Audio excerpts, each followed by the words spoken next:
self. Oh, recording in progress, it says. Oh. Pardon the Um, interruption, Robin. Thank you. anyhow, the titles of which I'm proudest were self-bestowed. Um, Minister of Culture, Wine Czar, and Dean of Faculty at the Cornelia Street Cafe in the West Village, which I owned for 41 and a Mm. half years. Um, and I'm actually in the midst of writing a book of cafe stories, which I'm not going to inflict on you today. Um, but there's a lot in there still to come. Thank you. Fantastic. Love many, many a night in the Cornelia Street Cafe. Um, So why don't we continue on and have Goodwin introduce yourself? Hello, everyone. My name is Goodwin. Um, Where is she? Goodwin, your and audio's a I little grew bit up in lower. Can you Brooklyn. speak a little bit But louder?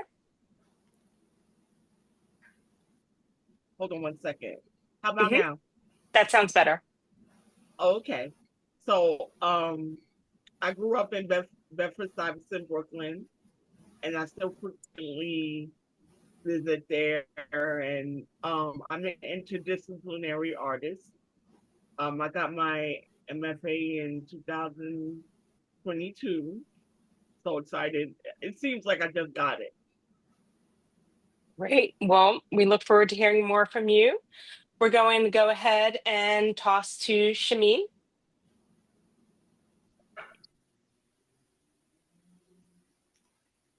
Sharmin? Oh, Sharmin. Oh, Sorry. I'm sorry, Sharmin. Thank you. Sorry, I didn't realize you were speaking to me. Yeah. I'm Sharmin Mirman. I am originally from Brooklyn. I don't live there now, but it lives in me for certain. And I'm a singer and tenor sax player, and I write a lot about music and also working on memoir. Great. Thank you so much. We're going to continue on and toss it to Ellen. Hi, I'm Ellen Sperling. I grew up in Brooklyn. I don't live there now, but I agree with what you said. It lives on in me, and I don't know how I heard about the festival and the competition. I think a friend told me, knowing I had done some writing about this. I'm mostly a visual artist, but writing is very important to me. And for a lot of my life, I've been a teacher of English as a second language. And to me, it very much relates to my exposure in growing up in Brooklyn to so many different cultures. Great. We look forward to hearing a little bit about that. Um, Mickey. Hi. Yeah, you got my name right. I appreciate Great. that. Doesn't always happen. Yeah, Mickey Greaves. I live in what they call Prospect Park South, which everyone knows is just Flatbush, bottom of good grief. I've been there a number of years, and I found out about this through Poets and Writers, which has helped me considerably because I've added on to my writers group on Sunday with folks who come to me from there. So fabulous. I'm a memoirist. Now we call that creative nonfiction. Believe it or not, we have all kinds of different names for things. People pick and choose as they see fit. I was a poet for years. Before that, I was a copywriter in advertising.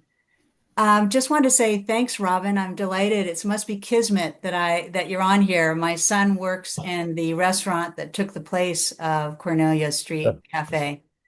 And I would love, yes, I would love to see your book because I would love to get you to sign it to give to him because I think that would Okay, well, be yeah, fantastic. that book is still in the works.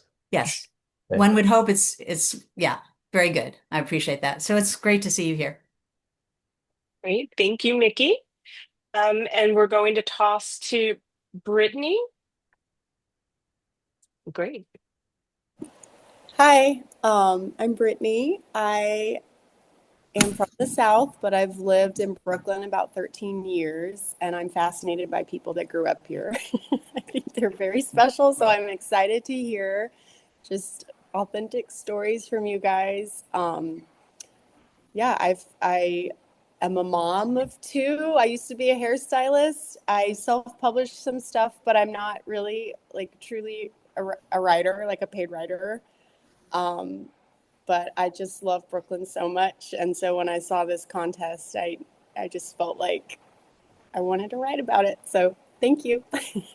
Thank you. We look forward to hearing more. Richard, is Richard present with us? Castellanets? So I don't, Richard wasn't listed as one that would not be present. So we'll come back and revisit in the event that there's something going on there. We're going to move on to Magnetic. What's up, everybody? I'm Magnetic. I'm from Queens, but my father's from Brooklyn. So me and my friends and my comrades, we look at me as half from Brooklyn. So I feel like I'm qualified to talk about it a certain kind of way. So yeah, that's why I decided to write about this. And also I'm an independent writer and publisher, and I'm currently a graduate student, and I live in London now. So yeah, just excited to share my story with you guys and meet everybody. Okay, thank you, Magnetic.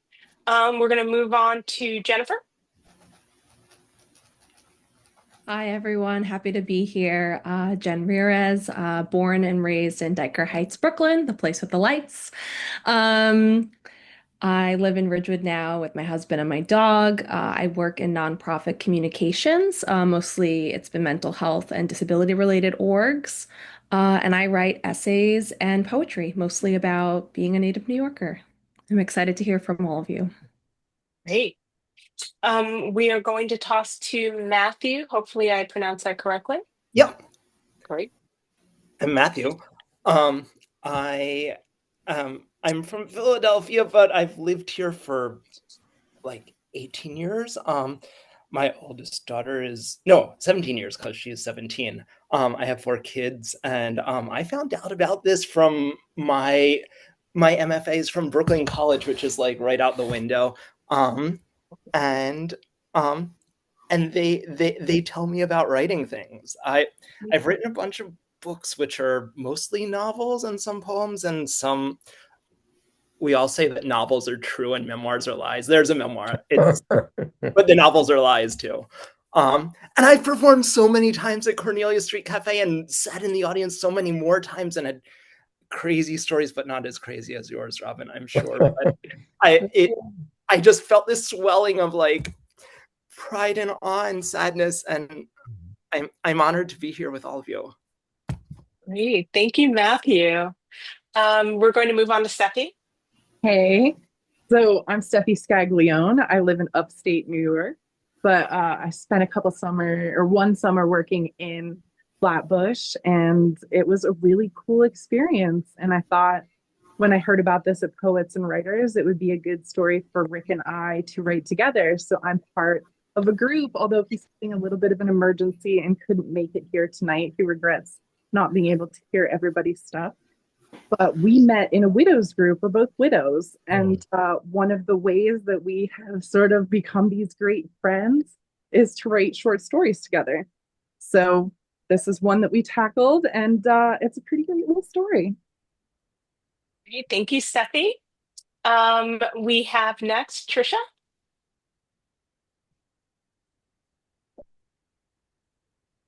Okay. Oh, hi, everyone.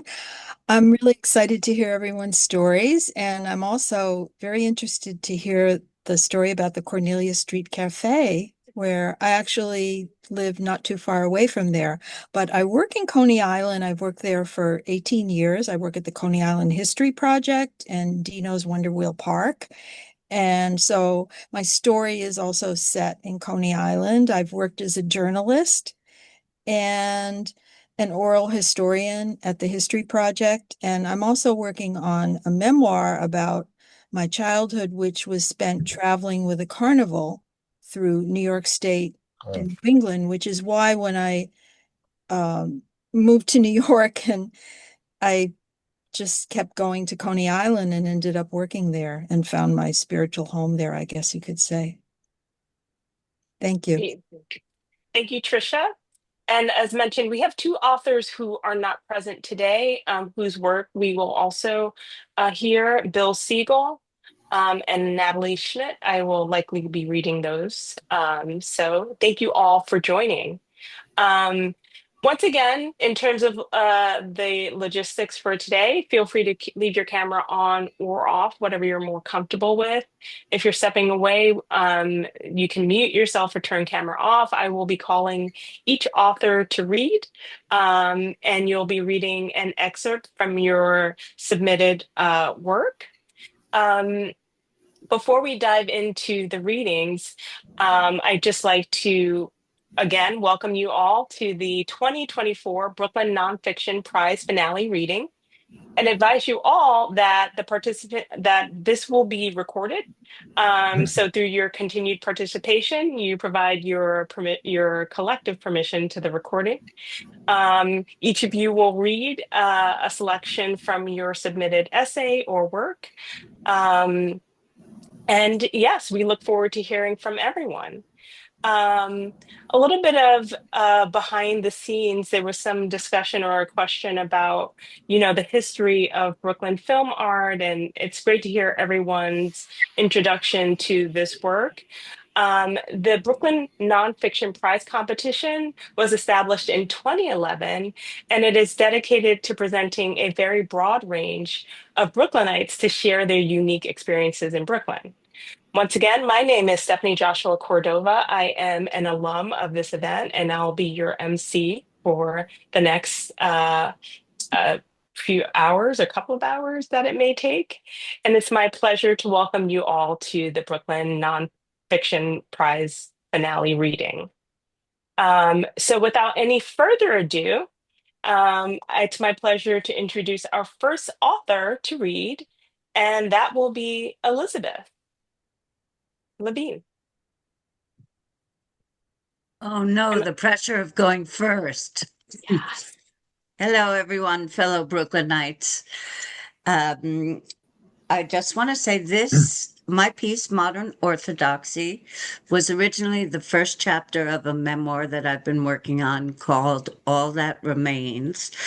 But for the sake of the contest, it is a 998-word excerpt, I counted, of the first two chapters, Modern Orthodoxy, and the second chapter, Land of Secrets, neither of which made it into the final memoir.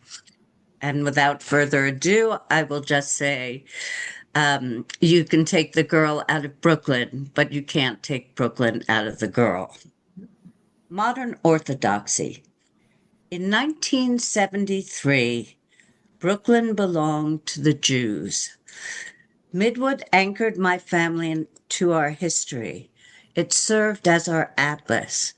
My relatives converged at my grandmother's house, as if our sanctuary were the equator where we rested in a state of permanent equilibrium, representing safety. 12 kids lived on East 21st Street. We sprawled across the street like an octopus, all arms and legs and movement. Kids lived from sewer to sewer. This was home. The Mets won the Subway Series, and Brooklyn forgot about politics. That summer, Brooklyn wilted. We withstood a shortage of rain, wind, relief, or refrigeration. Scorching heat squeezed the air until even the asphalt smoked. Fire hydrants dripped with disappointment. Sprinklers showed their spouts, dreaming of rain. Public pools ran out of water. Ice cream trucks ran out of good humor creamsicles. Fans and refrigerators blew fuses, sucking the remaining electricity. Residents without air conditioners smashed shop windows in frustration, stealing fans on display at Silverad's on Avenue J. Blackouts spread north to the Bronx.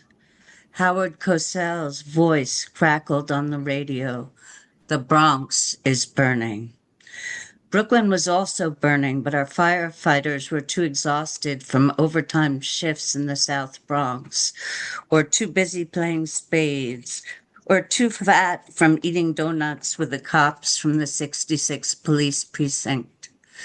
Violence erupted across neighborhoods.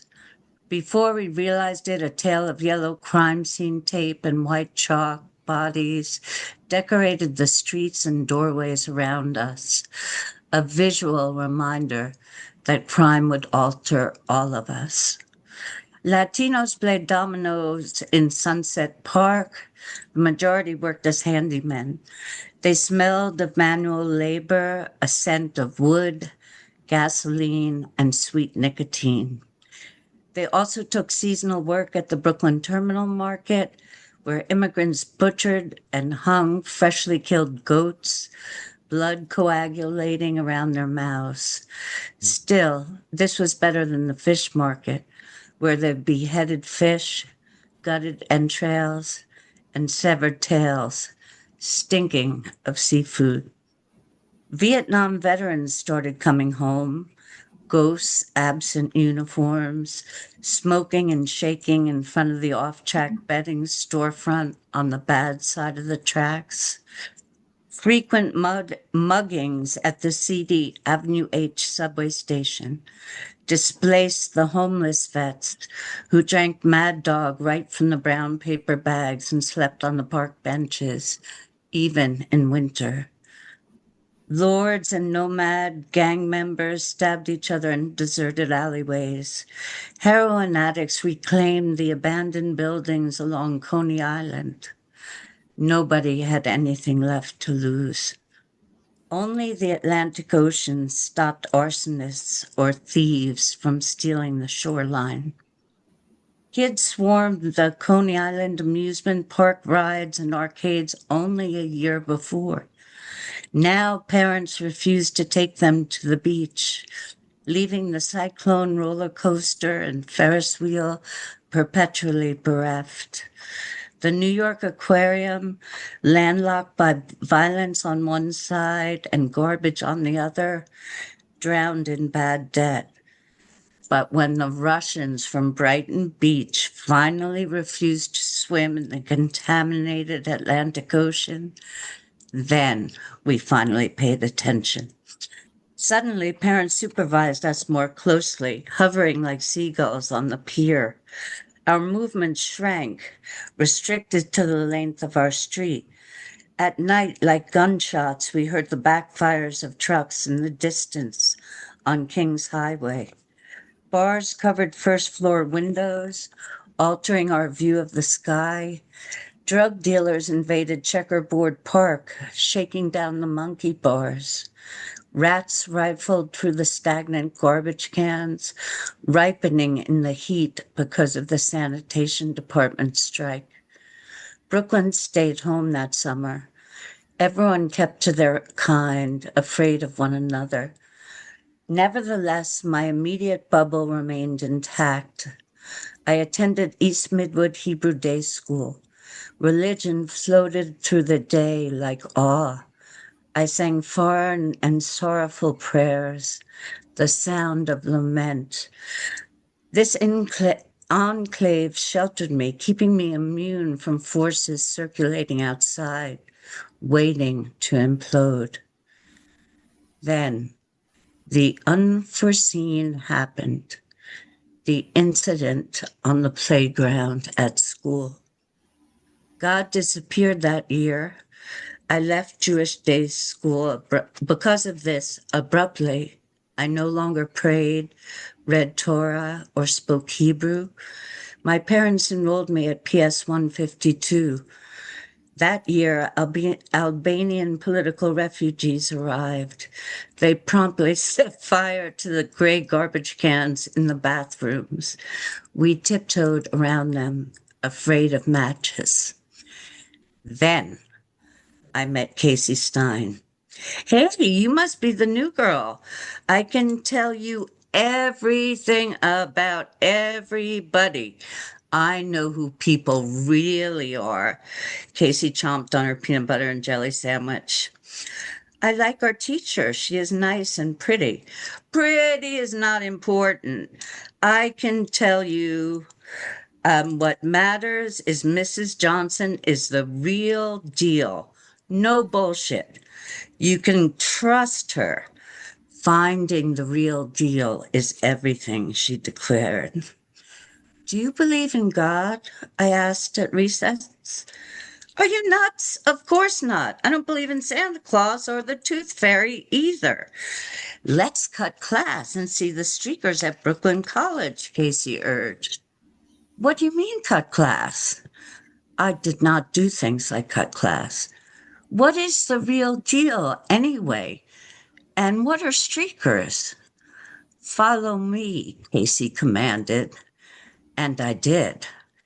Casey lived in a Gothic pre-war apartment on Ocean Avenue, surrounded by Jewish and Eastern European neighbors, majestic in stature, like a mausoleum of refugees, regal with sadness and melancholy. Many were Holocaust survivors. Yiddish and German spilled out from salmon-colored doorways. Their foreign accents resonated on the landing. Garish or depressing mezuzahs marked their entrance, tangible proof that Jews lived there, despite their perpetual state of diaspora. The Russians in Casey's building differed in both class and charm from the Jewish residents. Rough, they spit on the street as if the taste of the Cold War had entered their lungs, overtaking their other vital organs like hearts or intestines. The Slavic men drank shots of schnapps from ruby red crystal glasses. Big and bloated from drinking at the Navy Yard. They played late-night poker games in Greenpoint, finding comfort in cards. Behind each of these doorways, another tragic immigrant story unfolded. I had just stepped into a narrative I could not understand yet, but it would change how I saw the world. Thank you. Thank you, Elizabeth. If we can have a round of applause or a Zoom applause, or thank you I'm so applauding much. that it's over. Oh, it's a beautiful read. And that's certainly, it's like looking at a painting. You painted a picture in audio, but painted a picture of for everyone to hear. You can see it's almost as if you're seeing it. So thank you so much for sharing. I just want to say the point of view as a 9-year-old girl. So if I said anything that is not politically correct, I didn't know what politically correct meant when I was 9. Elizabeth, this is Brooklyn. You know, we we go through a lot Okay. before we reach the age of 10. Okay, so thank you once again, Elizabeth, and we are going to move on. We're going to go probably in order of when how I did your introduction. So our next reader will be Sharmin. All right. My piece is called Brooklyn Hearted, and it has 3 parts. I'm going to read the first 2 parts. And the first part is called Trinity. To him who has had the experience, no explanation is necessary. To him who has not, none is possible. Ram Dass, be here now. Just look at us. Are we precious or what? It's the summer of 70, another carefree Brighton Beach Bay one day that stretches and yawns into sunset. We bask in the glorious freedom of our youth, of belonging. Our beach guy friends pass around guitars and joints, and we sing Joni Mitchell and harmonize to Grateful Dead and Crosby, Stills, Nash, and Young. They're all older than we are, and some of them even call this spot Y.D. Avenue because they're young divorcees. We have no money, no plans, no worries.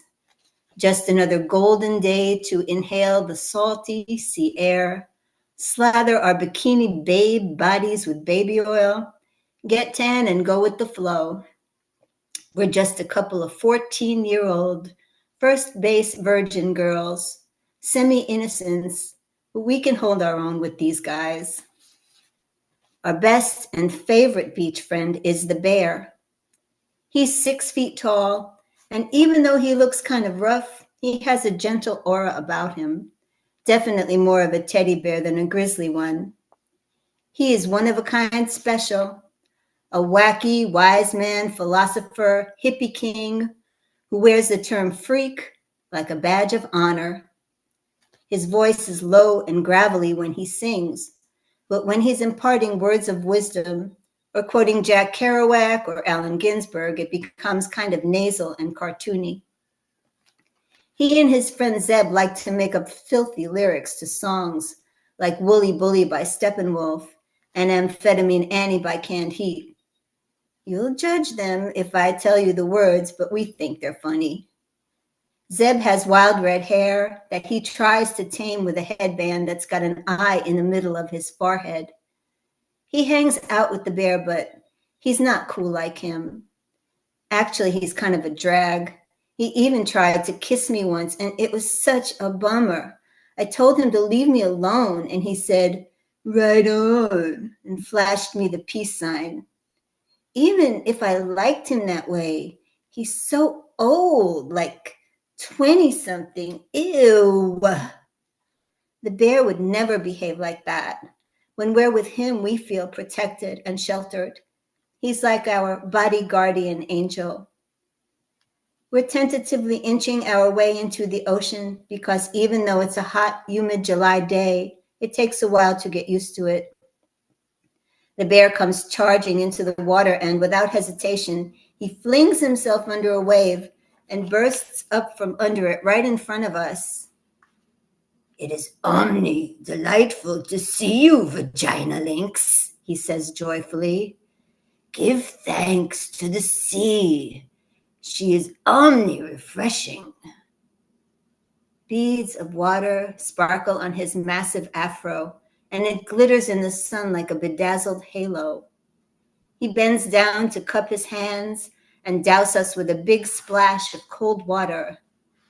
"I love to splash vagina," he says exuberantly, relishing our reaction with glee as we shriek with laughter. "I love to splash vagina," he says again, and we all laugh. He beams at us and says, "The ocean is holy. Can you feel it?" And we can. Who are we in this liminal, all-time, no-time other?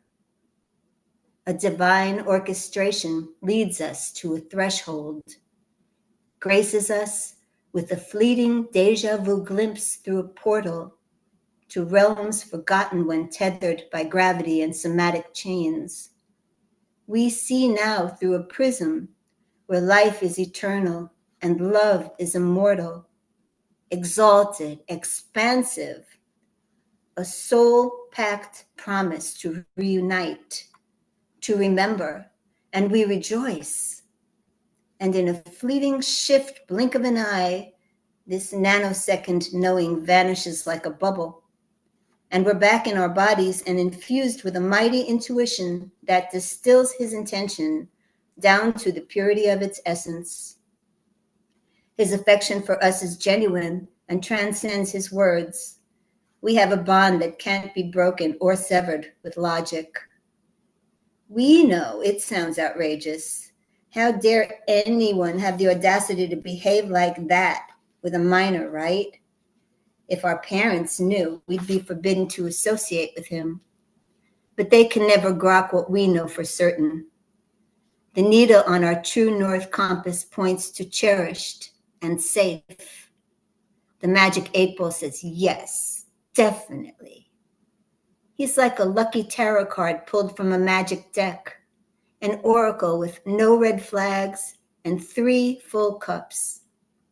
There's a sweetness about him, an unedited, childlike innocence that finds wonder and joy in everything. We are dialed into the same frequency, 3 notes in a chord, a consecrated reunion designed by a holy architect, baptized in Brighton Beach holy water and anointed with patchouli.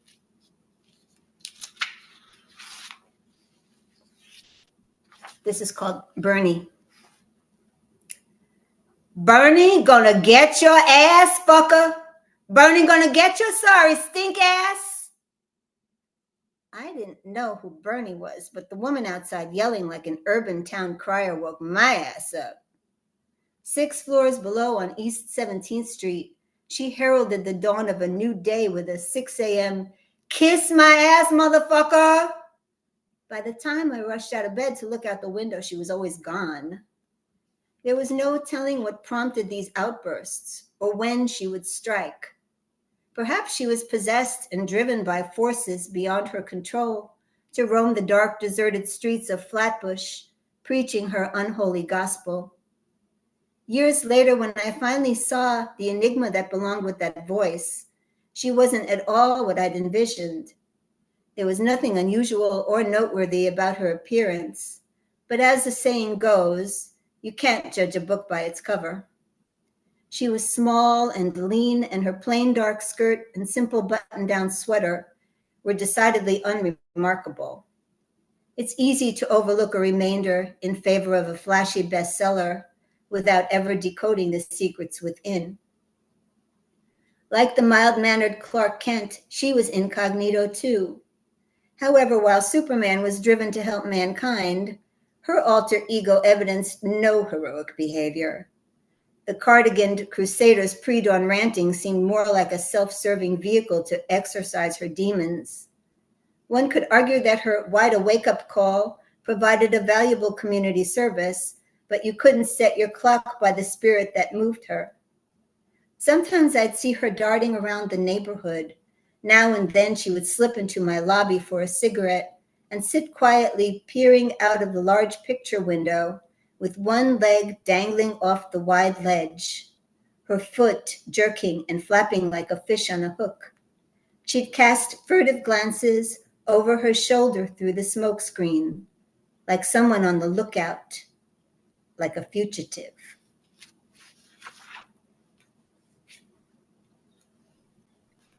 Thank you, Sharmin. You're welcome. And have a round of applause, however you are showing appreciation.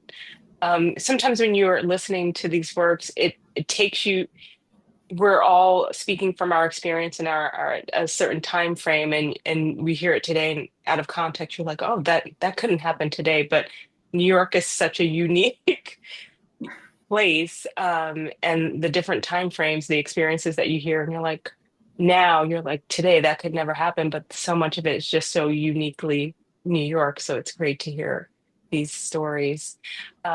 We are going to continue on with our next author, who will be Robin. Oh, is my mic on? Can you hear me? Yes, your audio is great.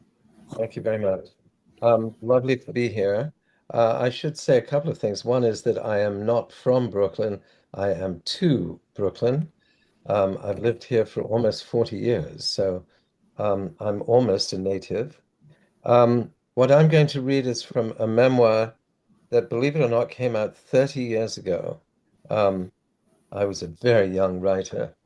It was called Last Dance at the Hotel Kempinski, and this is actually from the opening chapter, and it's called Preserve This Child.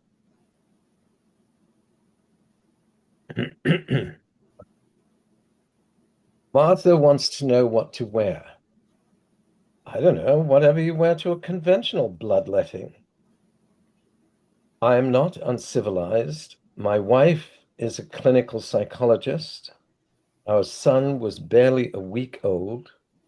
And here we were, new and excited parents, about to submit our beautiful, tender, sweet-hearted boy, whose journey into the world had been hard enough, to the sharp and terrifying instruments of a certified moil.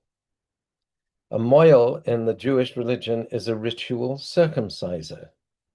Traditionally, on the 8th day after the birth of a male child, after sunrise and before sundown, in a ceremony that goes back to Abraham, the boy's foreskin is cut off. This is the 20th century, my mother-in-law protested. They can do it in the hospital. It's barbaric. Why are you doing this? Why were we doing this? Neither of us is an observant Jew. We fast on Yom Kippur. We attend the occasional Seder. Even more infrequently, we hold one. But we don't keep kosher. We rarely worship. And we belong at the moment to no shul, mostly because 2 years ago we had the chutzpah, or perhaps the courage, to buy a crumbling, derelict brownstone in an iffy section of Park Slope, Brooklyn, and we have yet to find a temple here which answers to our peculiar, secular, vague, uneasy needs. And yet one of the few things we had decided before the birth was that if we had a boy, we would have a bris, a ritual circumcision. Now, as the hour approached, flood of feelings, questions, memories, apprehensions overtook us. Had I had a bris? I didn't know.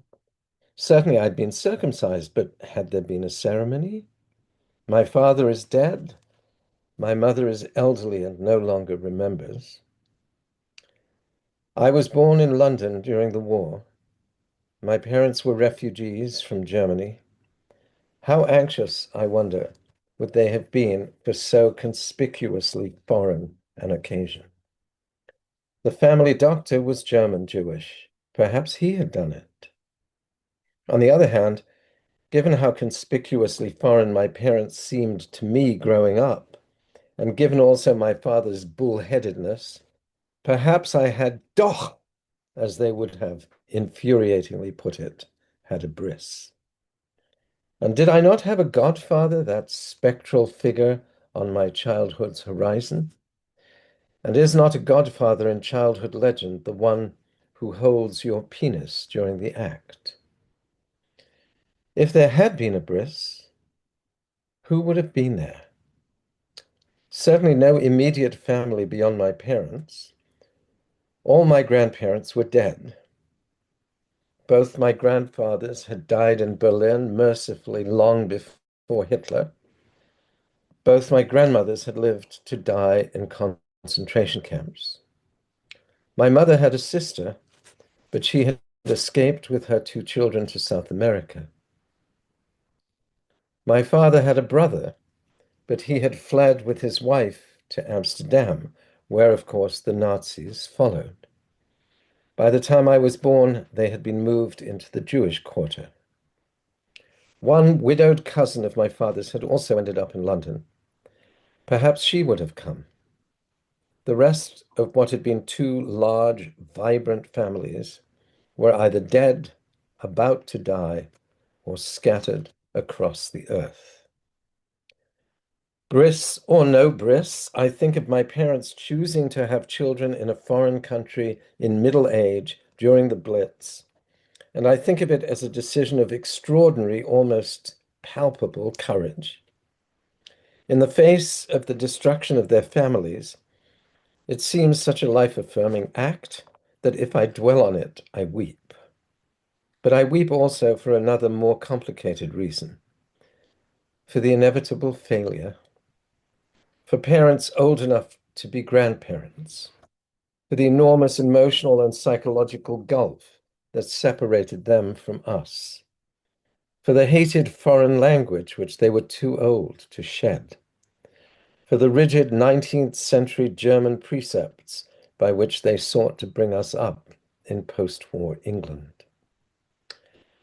And yet here am I, more than 40 years later, and some of the contours of my life have a familiar shape. I live in a foreign country. What remains of my family is scattered. My mother, my sister, and my sister's 2 daughters live in London. My mother's sister, whom I met once in my life 23 years ago at my sister's wedding, is dead. Her two children, my only cousins, survive. One, Eleanor, lives in Beersheba. We have seen each other half a dozen times over the years, each time in a different country. The other, Gert, lives in Buenos Aires. We have never met.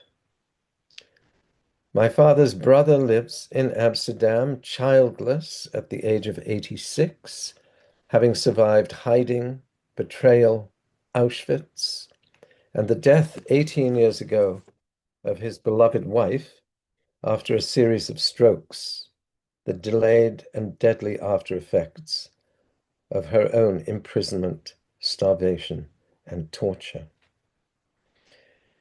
So, in the terms of immediate family, there are 8 of us in 5 different countries.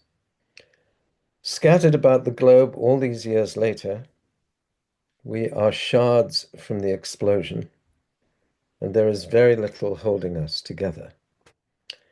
And here am I in Brooklyn, New York, 6 months older than my father was when I was born. And here, miraculously, is Alexander. And now, suddenly, however briefly, we are 9.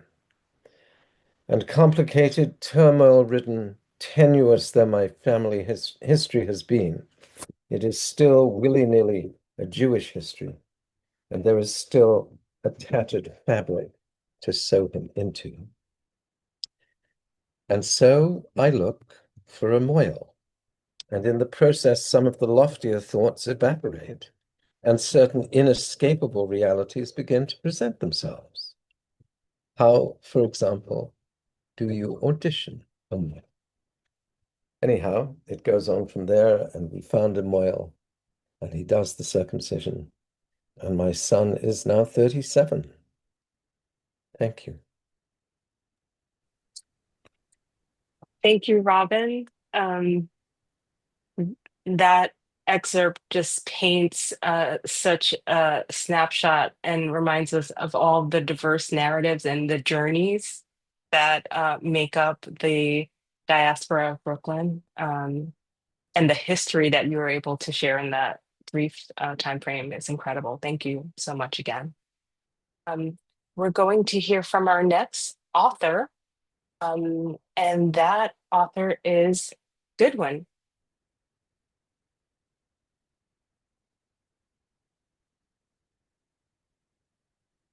Goodwin, you are still muted.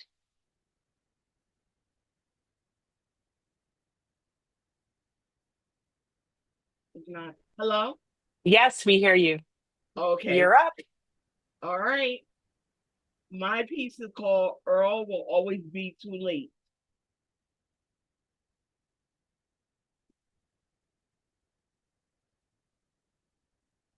His smokes and drinks of choice were that of the cheapest poisons.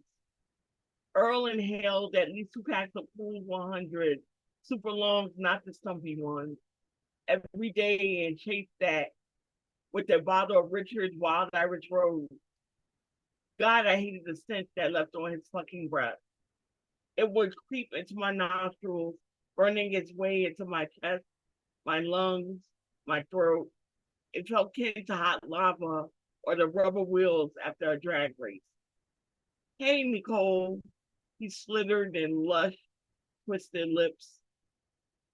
I was so helpless whenever I smelled that stench coming in and out of his mouth. I just wanted to die every Friday night. Bury me until Monday would come around again.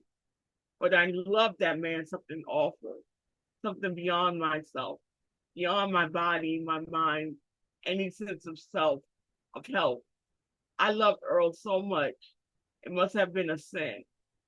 And I wanted him to love me back, but he never did. There was no way he could love me the way I wanted him to, the way I loved him.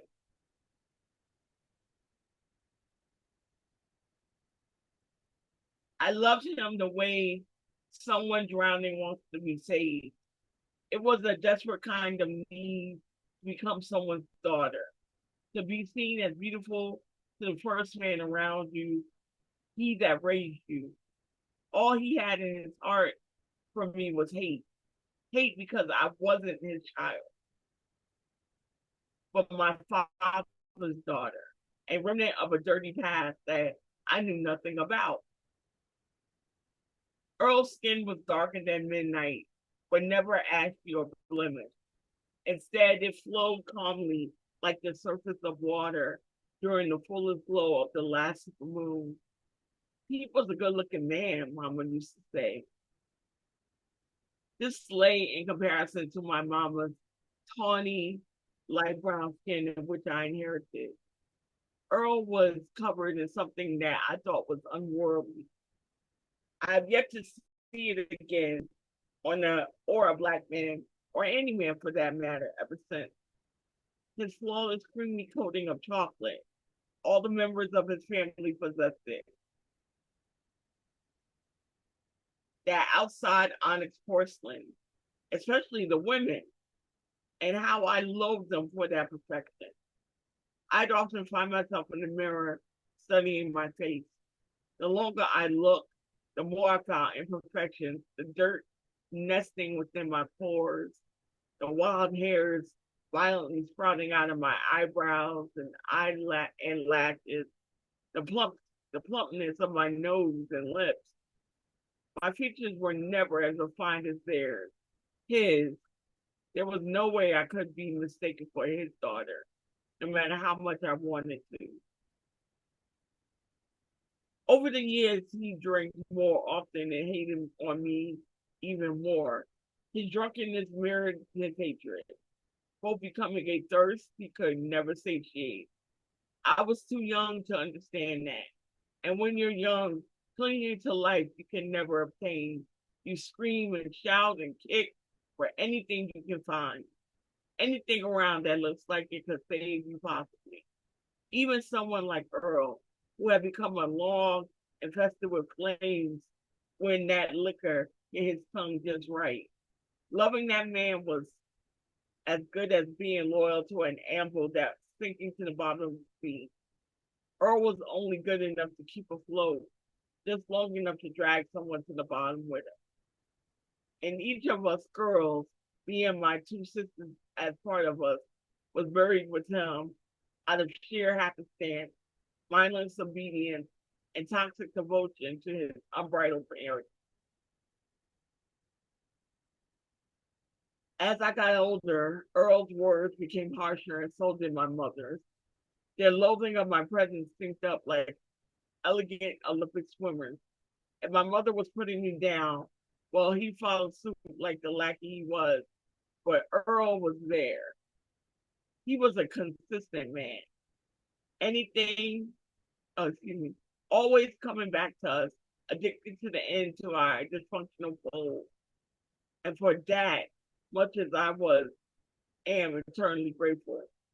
Or that's what I tell myself now since Earl died.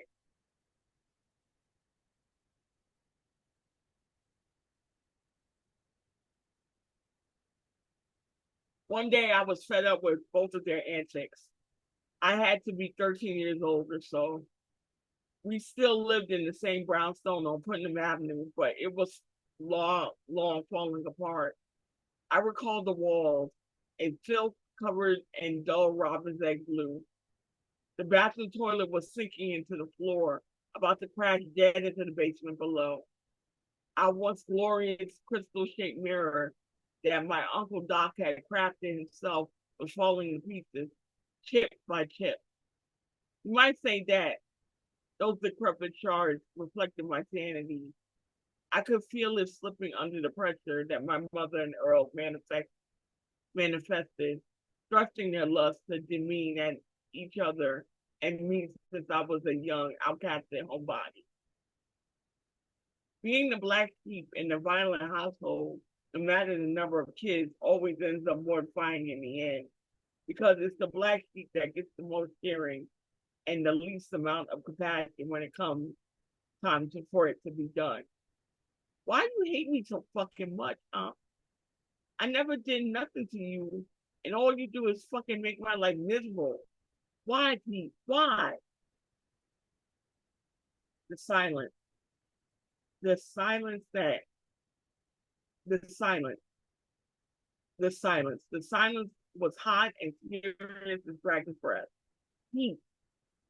Earl's eyes were red as hellfire. When he broke it, the silence, it wasn't what they yelled, it was what they whispered that killed me to the bone. Ask your mother, was all he said. But I knew then that hammer had finally fallen. A few days later, my mother broke her silence. It was as painful for me as a rare fine bird being defeathered for Christmas dinner. And no one's prayers go down easy for the heartbroken of the turkey. The case was that while my mother had officially ended, it was with my biological father. They still fooled around on their mates with each other. My mother's mate at the time was indeed Earl. This lasted on and off for at least 3 years, unbeknownst to him, or at least I understood it to be. The climax of their relationship was when my father showed his face once more. Only it wasn't to reclaim my mother as bride. It was to indeed kidnap me from her, as he put it.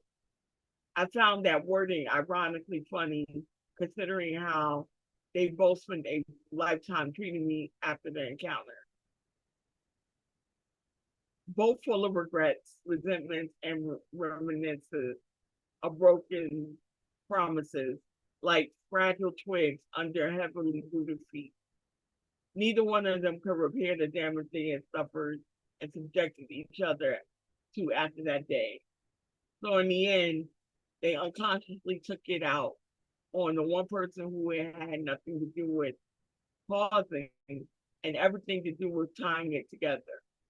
Not being loved in the household wasn't my fault, but it had become my responsibility. Till this day, it's been my burden ever since. Another notch in the belt of my depression.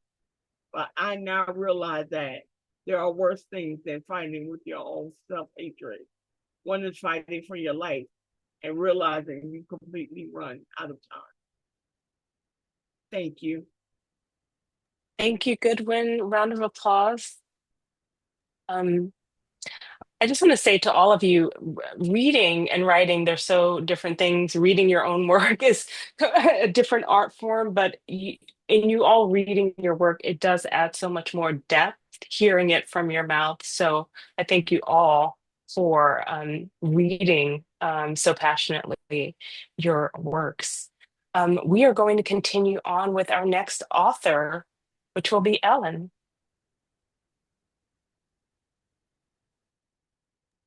In that case, I'll unmute. Okay. Yes. So as I said before, the piece I'm going to read is an excerpt of a reflection on the ways growing up in Brooklyn shaped me. Okay. Brooklyn, before it was cool. I grew up in Brooklyn before it was cool. When I moved away from Brooklyn, I realized for others, Brooklyn was a mythic place, full of famous people and sights. The Brooklyn Bridge, immortalized by Hart Crane, Whitman's Brooklyn Ferry, Ferlinghetti's Coney Island of the Mind. And in film, Woody Allen and Spike Lee's very different versions of the borough. When I tell my students or new acquaintances I grew up in Brooklyn, they always think, wow, so cool. I didn't know about coolness then. It just was normal. My whole world. Tree-lined streets, kids playing stickball, jump rope, hanging out on stoops. Ordinary, not special or cool. Both my parents were from Brooklyn, the children of refugees. My mom's parents, Ukrainian Jews, had fled separately from a small town outside Kia. As soon as they could, they moved from the Lower East Side to Brooklyn for a patch of green, a view of sky, part of the teeming masses yearning to breathe free. The Brooklyn I grew up in was full of first and second generation Americans, Irish, Italian, Eastern European Jews, Puerto Rican, Chinese, Korean, Greek, from the islands, the West Indies. There was also a large number of African Americans who had made their way north as part of the Great Migration. Most kids I knew had grandparents who spoke a different language, or two. I grew up hearing, but not really learning Yiddish. My generation mostly understood whether or not we were in trouble through intonation, facial expressions, and context.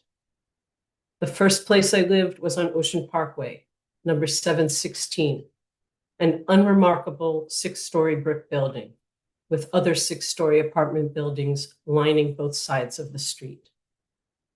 Running north to south from Brighton Beach all the way to Prospect Park, Ocean Parkway was a boulevard, wide enough to hold grand parades.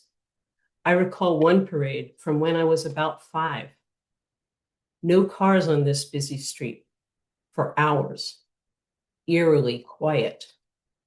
Then suddenly, from the distance, a deep, booming drumbeat. Raucous calls like birds, whoops, flashes of color. Coming closer, a column of walking, leaping figures, dancing to the percussive rhythm. A few sat tall in the saddle, on horses, their feather headdresses fanning out. Others crowded into large convertibles, an unusual combination of joy and solemnity, dignity and playfulness. It was a parade of Indigenous Americans. I was surprised. I had only seen Indigenous Americans, then still called Indians, in movies about the West, had no idea they too lived in Brooklyn, holding down jobs, paying rent, taking the subway. Having survived our invasion of their land, our divvying it up into squares and rectangles that were sold and paved, here they were, living amongst us, Lenape, Canarsie, Mohawk people, wearing their traditional clothing, dancing their traditional dances in the middle of Brooklyn. When I was 6, we moved from Ocean Parkway to a house in Mill Basin.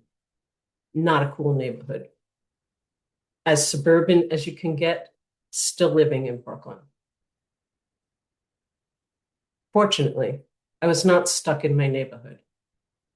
Perhaps my most important forays out of my neighborhood were my weekly trips to the Brooklyn Museum on the other side of Brooklyn, where I attended art classes. I took a bus from the southernmost part of Flatbush Avenue by Kings Plaza all the way to Eastern Parkway by the Grand Army Plaza Library. As the bus moved north along Flatbush Avenue, neighborhoods became increasingly diverse and colorful. Staged storefronts gave way to bustling outdoor markets, the type I would later see in the Caribbean, in Africa. Stalls lined the sidewalks and filled side streets.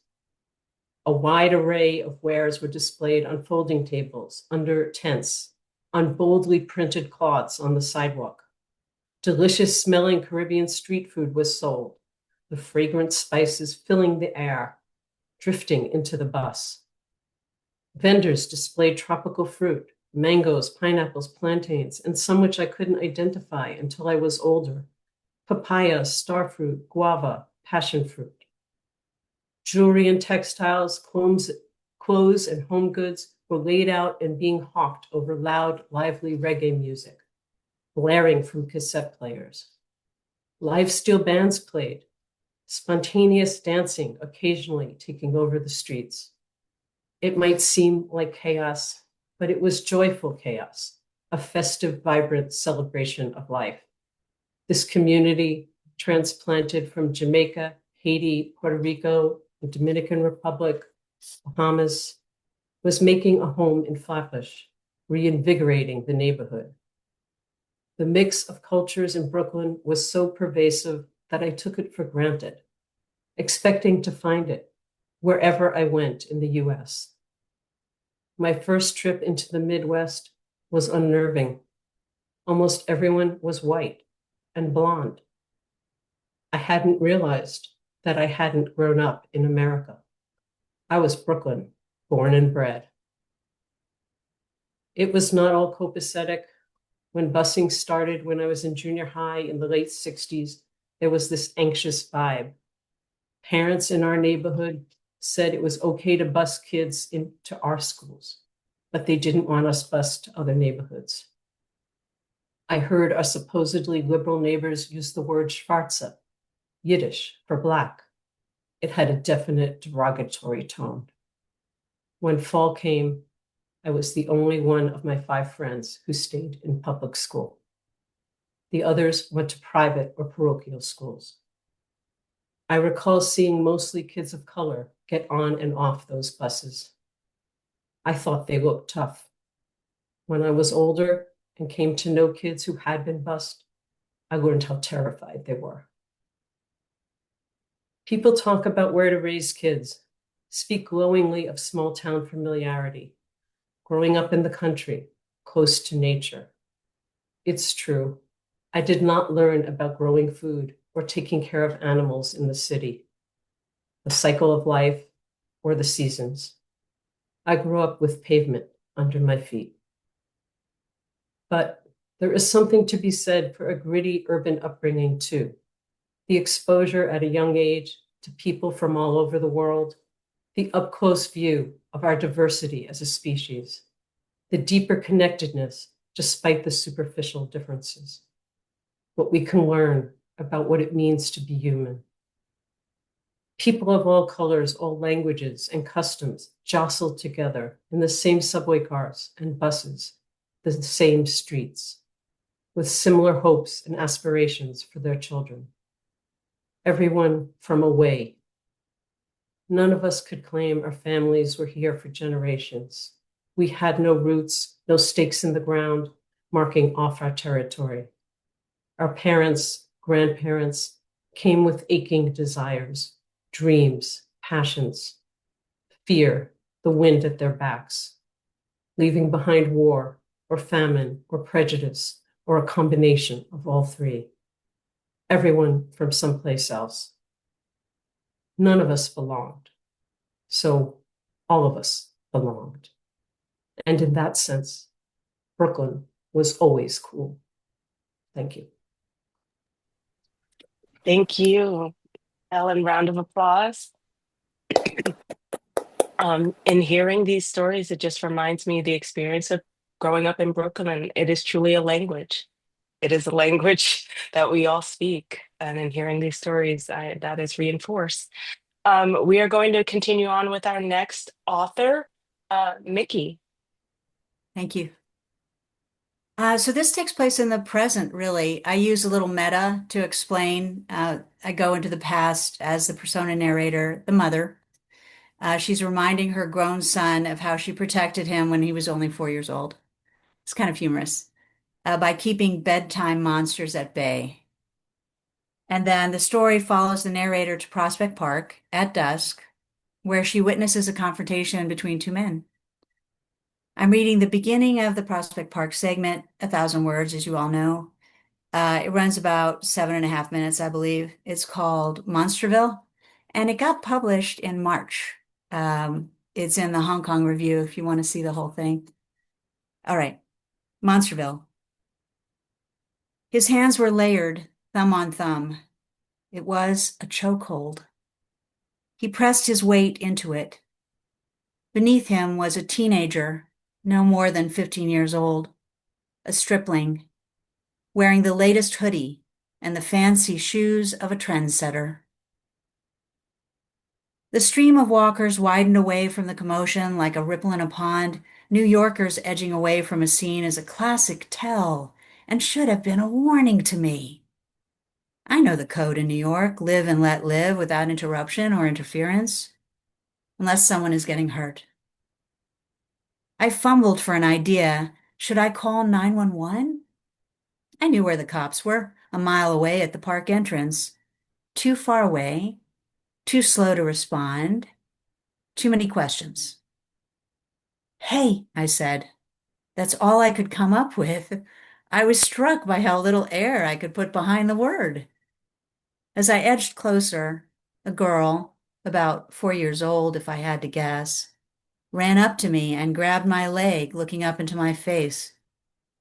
Her hair was plaited around a headband or some other shiny thing, complete with a tiny tulle skirt, sparkles on it. She was a pint-sized Glinda the Good, and the youngest to spring from the group of 5 people gathered around the tree. Frankly, it wasn't until I saw her that I realized how complicated the situation was. "Hello, hello," she said. I looked down at her. "Hello, sweetheart," I said, softening, just as an older girl, maybe 13 or 14 years old, pulled her away. Glinda seemed to know why I was there. I wasn't so sure. Going in, I knew I had no plan B, yet that's how it is, isn't it? Whatever disaster it is, we see someone drowning and don't we jump in? There's no time for another thought. We never check to see if our bathing suit is on straight. Don't we know an emergency when we hear one? He was still choking the kid, a boy as tall as he was, slightly lifted onto his toes and looking down through careful hair, away from the man. He wasn't defending himself. He was trying to tuck his chin in to protect his windpipe and keep the air that he had. I didn't think the kid had enough breath in him to say anything anymore. Then the man said, "No," pressing down for emphasis. "You will not speak to a woman like that." I wondered what woman he meant. The big man had cleared the area with his voice. Wasn't I the only woman within 100 feet? "Hey," I said, still trying to make up my mind about what to do. Maybe I could distract the man. He dropped his hands and turned to me, glowering. "This is my son," he said. "Yes," I said, "I have a son too." "No, this is my son, and I'll do what I want," he said. His son, of course. I knew the rationale. Isn't a man entitled to hurt his own son? And it flashed to me then, the time when your dad backed you against your bed. At 15, you were finally the same height as your father. I know you'd been arguing. I knew it. First, there was the rumble of your dad telling you off. Then came the back talk from you. What followed was a scrape and bang as the bed hit the wall. I dropped my dish towel and slid around to your bedroom doorway. You two were face to face. You with your back straight, unbending, and Dad with his hands around your neck. A man and his son. "Stop," I said. Nothing changed. Nobody could hear me anymore. Your father was in a full-on rage, a complete flooding of the brain, the overwhelming surge dampening all rational thought. Your arms were limp at your sides. There was a sly smile frozen on your face, a mask to cover anger, hurt, and what was it? Oh, yes, resignation. Sweetie, you were always clever. Your sharp tongue got you into trouble. In just one moment, you had discovered how easy it was to anger your father, a spiritual man, a Buddhist, to the point where he wanted to reach the source of your voice, to silence the soft susurration of your breath and crush your windpipe with his fixed intention. He was going to put you down so that you stayed down. I wished you would do something. Elementary school karate wasn't enough. I needed you to tuck your chin, grab both his wrists, and kick him in the groin. A little Krav Maga to stop him. Why hadn't I taught you how to fight? Maybe because I'd never learned how. I was taught to use my words instead. I wanted you to push back. You needed to win. Yet I couldn't wait for that. Stop, I said, and pressed my way between you, facing your dad and risking an accidental backhand to the face. Then your dad dropped his arms. Shouting as he left, he slammed the front door. It was hours before he was calm enough to come home. I don't remember what the argument was, yet underneath it was your need to assert dominance. It is what young men are born to do, to make your own mistakes and still become the big man. There has to be a better way to let you. Stop. You can't do this, I said to the man in the park. What he said next came out as a torrent, like a fire hose, insults and accusations, as if he knew me. And politeness with a stranger, society's customary remove, had been abrogated. I was included as the enemy. He advanced on me, spitting with eyeball-to-eyeball anger. I held my ground. He accused me of recording him with my phone. Not so. When I spoke quietly in reply, he was deaf. Not a surprise. It's what bullies do. Thank you, guys. Thank you, Mickey. Wow, that was gripping. Certainly wanted to hear more. Okay, we are going to continue on with our next author, and that is Brittany. Yes. These have been so good. I'm so emotional already. But this is a piece of something I wrote called The Gifts That Brooklyn Gave Me.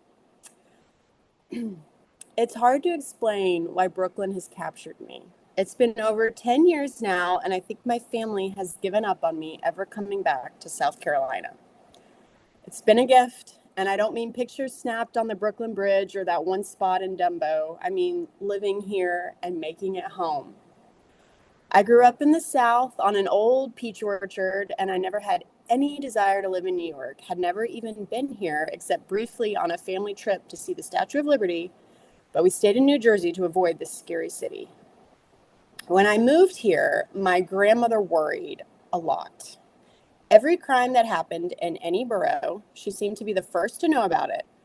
I think Fox News had convinced her I was living in a horrible, godless place led by crooked politicians. And how could I explain? It's just a place, after all. But Brooklyn is where I became a true adult. It's where I had my first panic attack, where I learned how to stand up to drivers who are disregarding traffic laws. Brooklyn is where I became a mother, and Brooklyn is where I met Miss Dottie. Being far from biological grandmothers, we jumped on the chance to adopt a grandparent at the local health center, a place both vast and sad. Some stay just a short while for rehab, and some, like Miss Dottie, stayed forever. I was a stay-at-home mom, a rare thing in this wealthy neighborhood. My daughter wasn't in school yet, so we spent our days together. So much empty time. Surely we could go every single week to the Cobble Hill Health Center. I picked Tuesdays, and so every Tuesday afternoon, I pushed my big stroller into the health center and signed myself in. I always wondered what the staff thought of me, a white woman and her daughter visiting a blind, Black elderly woman every single Tuesday for years. Sometimes we brought snacks. She loved peanut M&Ms. Sometimes she was in her chair, sometimes in bed. She always had fiery opinions to share. She would often badmouth the staff while I nervously kept an eye out to make sure they didn't hear. I got her a money belt to wear because she was convinced they were stealing her money. Every time I came, she had me count it and write down the total. I would hear about her childhood in Florida, about her late husband. She never liked her roommates, and I always wished she would get a roommate that she could talk to and enjoy. She called my daughter Bear, and I still don't know if that was a pet name or because she thought that was her name. We started the visits when Bear was about 6 months old. That was easy. I could roll her stroller right in the room, and she would sit happily. As she got older and more mobile, the visits got a bit trickier for me. But Miss Dottie heard her as she learned to talk and to walk, stretching her hands out and grabbing Miss Dottie's knees. And sometimes when the weather was nice, I would push Miss Dottie to the back patio. On her birthday, we had strawberry milkshakes from Haagen-Dazs. Bear, when she became old enough to talk, would sometimes ask me why we went to visit Miss Dottie, and I say, maybe she's lonely. We can help with that.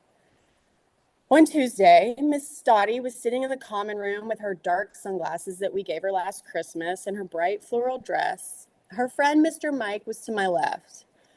We talked for a bit and laughed at Bear with her dress over her head, and then Mr. Mike looked at me and said, well, how are you?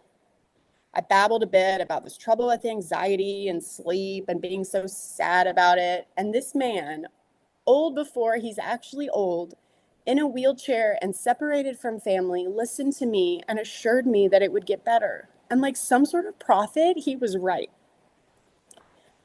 I had brought Miss Dottie unsalted corn chips, those ones that taste like cornbread.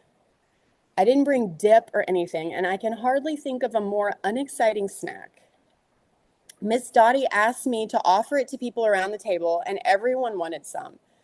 And I don't know why, but it struck me, the simplicity, the gratitude, and the beauty of these people.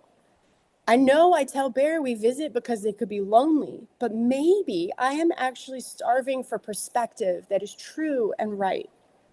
Life in a city can be a bubble just like anywhere can, but in Brooklyn, I have found people of truly all kinds.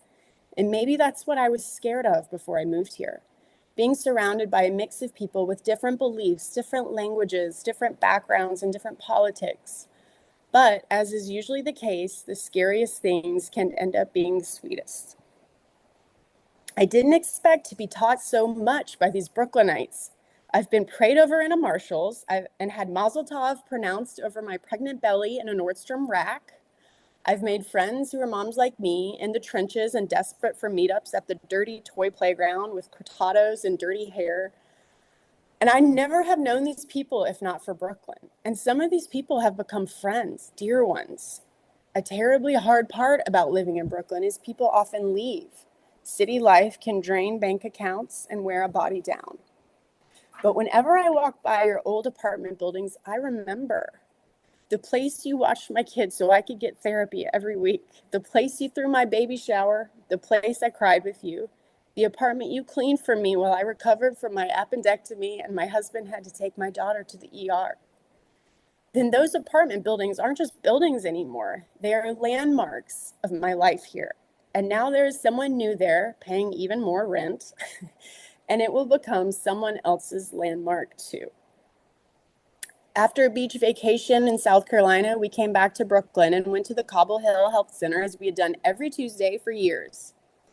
A nurse saw me coming down the hall and paused. Oh, hello. I'm so sorry. Miss Dottie died. Even though she was old and unwell, I was shocked. We went into the common room to process and see some other familiar faces.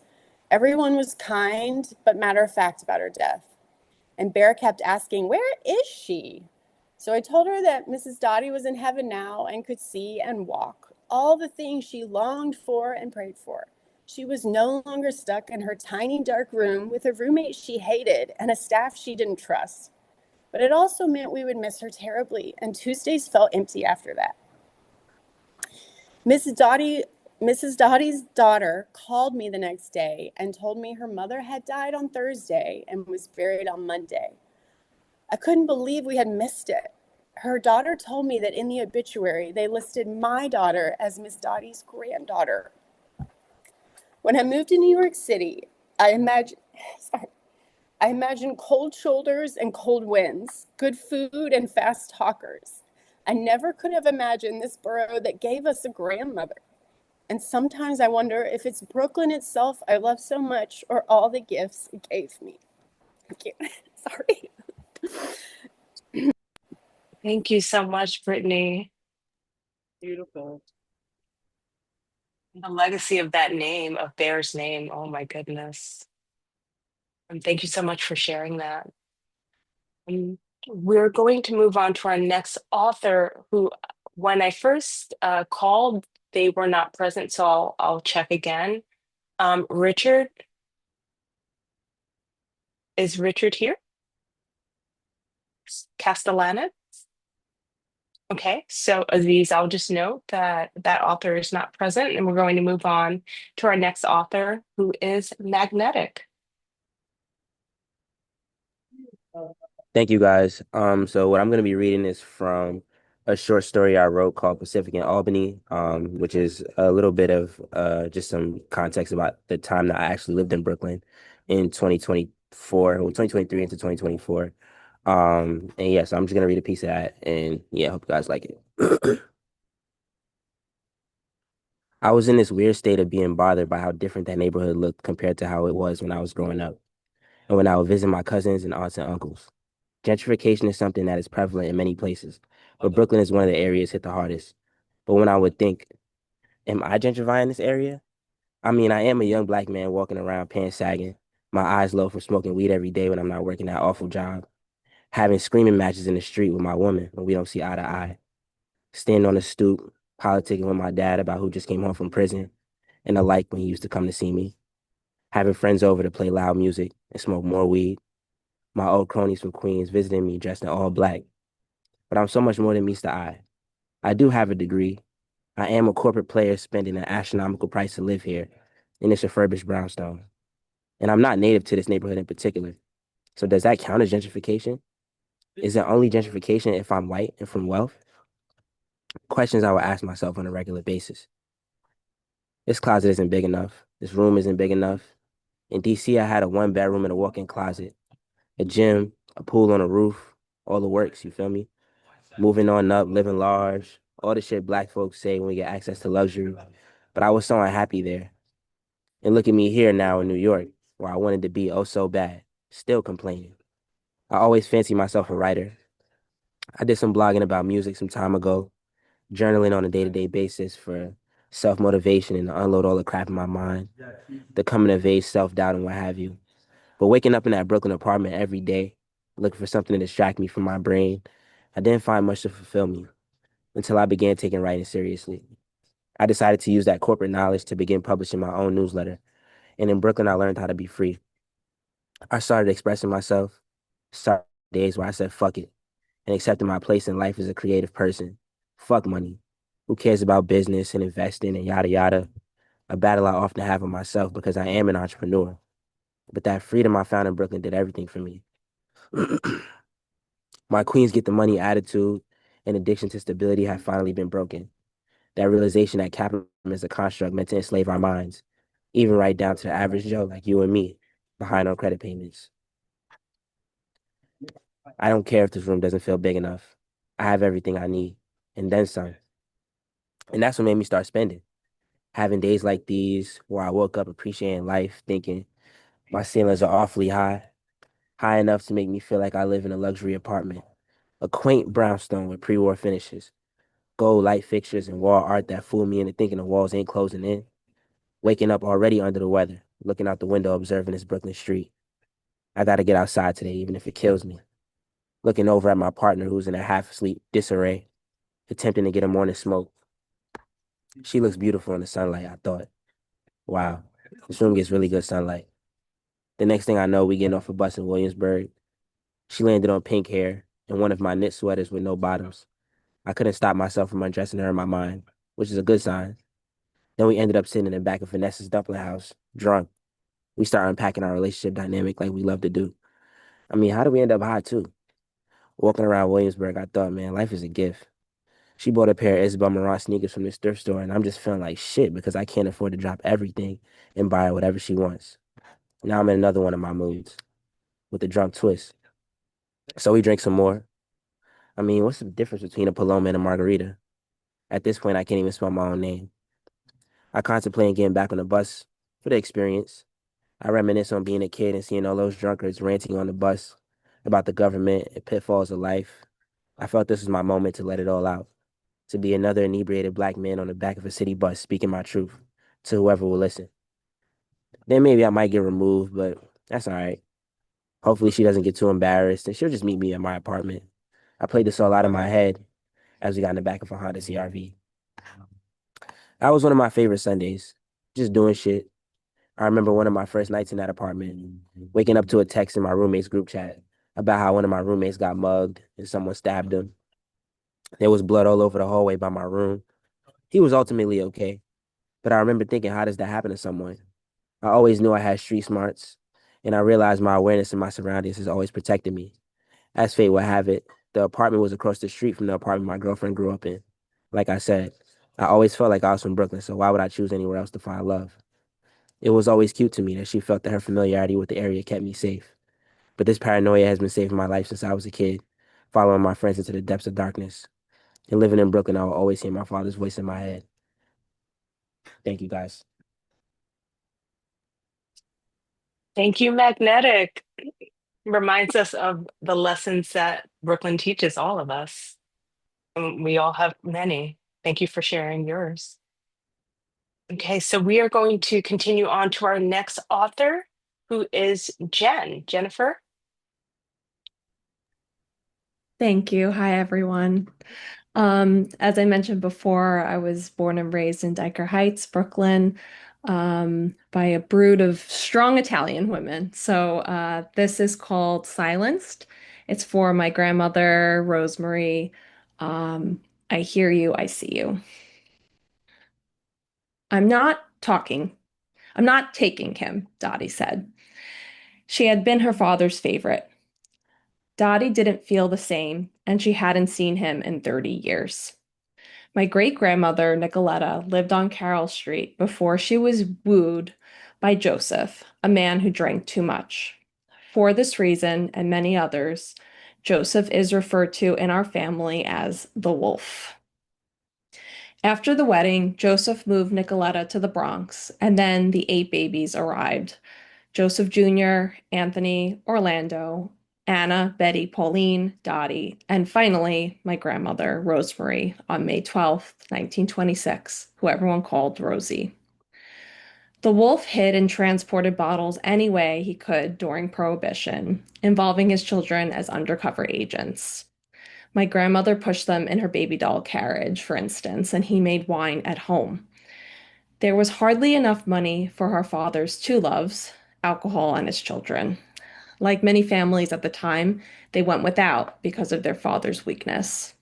They were also subject to the violence of his drunken rages. Anna, the oldest of the sisters and closest to my grandmother, was often summoned to the wine cellar. She had lost count. At her breaking point, Anna refused to succumb to this fate. "If you touch me again, I'll slit your throat," she said to her father. It never happened again. To her, anyway. When Rosie was little, she always went to church with her mother. They were women of faith, yes, but even then, my grandmother knew she was safe, at least for an hour, from the hands of her father and older brothers. This safety was shattered when Nicoletta died. My grandmother was 10. The 8 siblings, all older, scattered to the wind. "We'll come back for you," they assured her. Rosie went to the orphanage at Mother Cabrini at age 10 and lived there until she graduated at 18. Her sister Anna found Rosie a job as a secretary. Rosie was trying to gain her footing after a lifetime at the orphanage. She was ready to start fresh.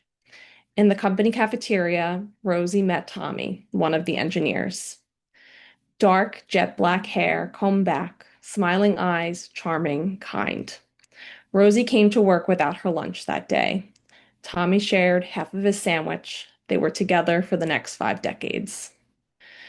When Rosie and Tommy were married, they moved to Dyker Heights, Brooklyn, steps from St. Ephraim's Roman Catholic Church.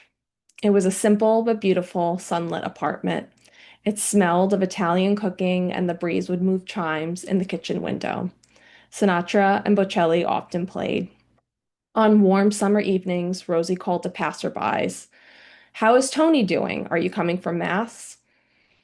Rosie settled into married life. She raised her children, who went to St. Ephraim's school.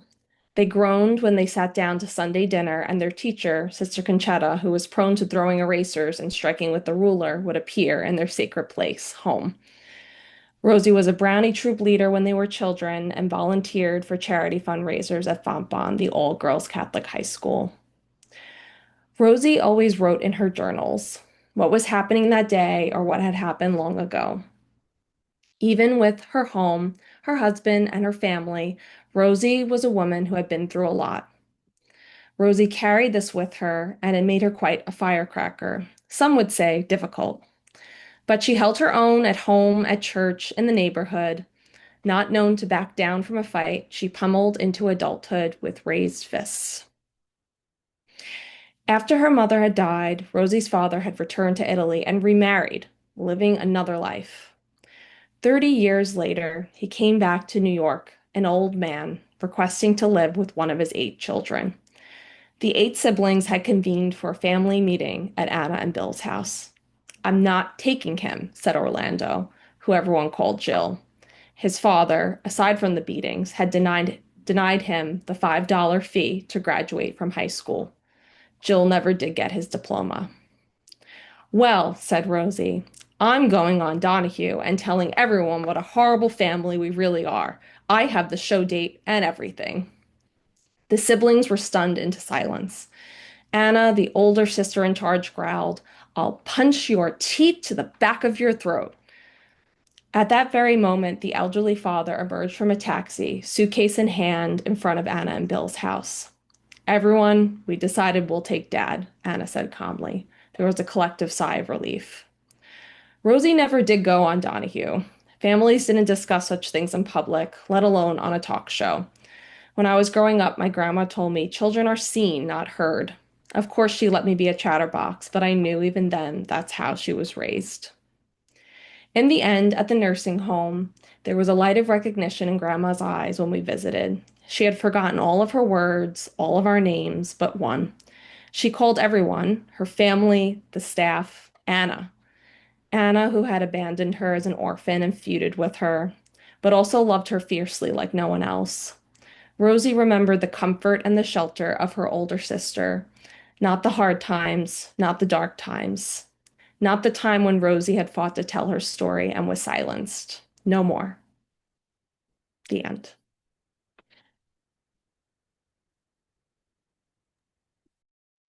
Thank you so much, Jen, for sharing that story. It reminds me of my family, many generations in New York, who live together, when families live together, multi-generational families in the same apartments, growing up, and the dynamic of that type of upbringing is just it's a very different era and experience.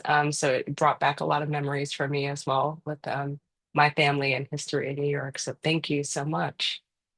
So we're going to continue on with these amazing stories to our next author, which is Matthue. You're up. Hi. Hello. Thank you all for listening. Thank you for sharing yourselves. This is a story called Railroad Apartment. Ezra and his roommates lived in a 3-bedroom apartment in Bushwick. This was a sort of Brooklyn vernacular way of saying that the apartment only had 3 rooms. There was no living room, kitchen, closets, hallway, just 3 rooms plopped next to each other like the droppings of a small animal on a walk, what they called railroad car style. In another real estate life, this might have belonged to one of the Hasidic families down the street, packing all their children together, but for now, it was their new home. And for now, it was my new home too. That first morning, they gave me a tour of the apartment. It was a short tour. And when Ezra said those words, railroad car style, someone made a Holocaust joke. I was the only one not laughing. In San Francisco, where I was coming from, Holocaust jokes were like using a racial epithet. You couldn't say it unless you really owned it. I did a quick census of the room using my eyes. We were all Jews. I couldn't remember the last time that had happened to me. I gave them my best deer in the headlights look. I wanted them to fully realize just how naive and helpless I was. I wanted them to come to my rescue. In reply, Ezra and Benji and Yirmi immediately launched into a crossfire of explanations, the kind you deliver to recent imports to Brooklyn, like people who have only slightly more experience themselves in dealing with Brooklyn. This part is in like speech bubbles that overlap, so it's kind of hard to read. Get a monthly subway pass. You don't need one when we have jobs, and anytime we go out, Ezra drives us. Not every time, you mooch. And you need to memorize the dollar drink nights at different bars. Monday is at the Hold, Tuesday is Ambrosia, but Ezra hates Ambrosia. You're better off you should get a subway card. Yeah, so what are you going to do about money?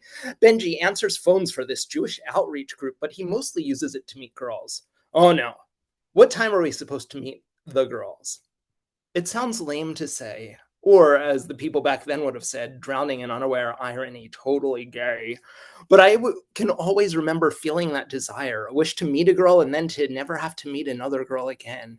In general, it was not good for someone to be alone, and in specific for someone like me, who spent most of my life repelling people like a human can of bug spray, getting beat up by other boys simply because they didn't know what else to do with me.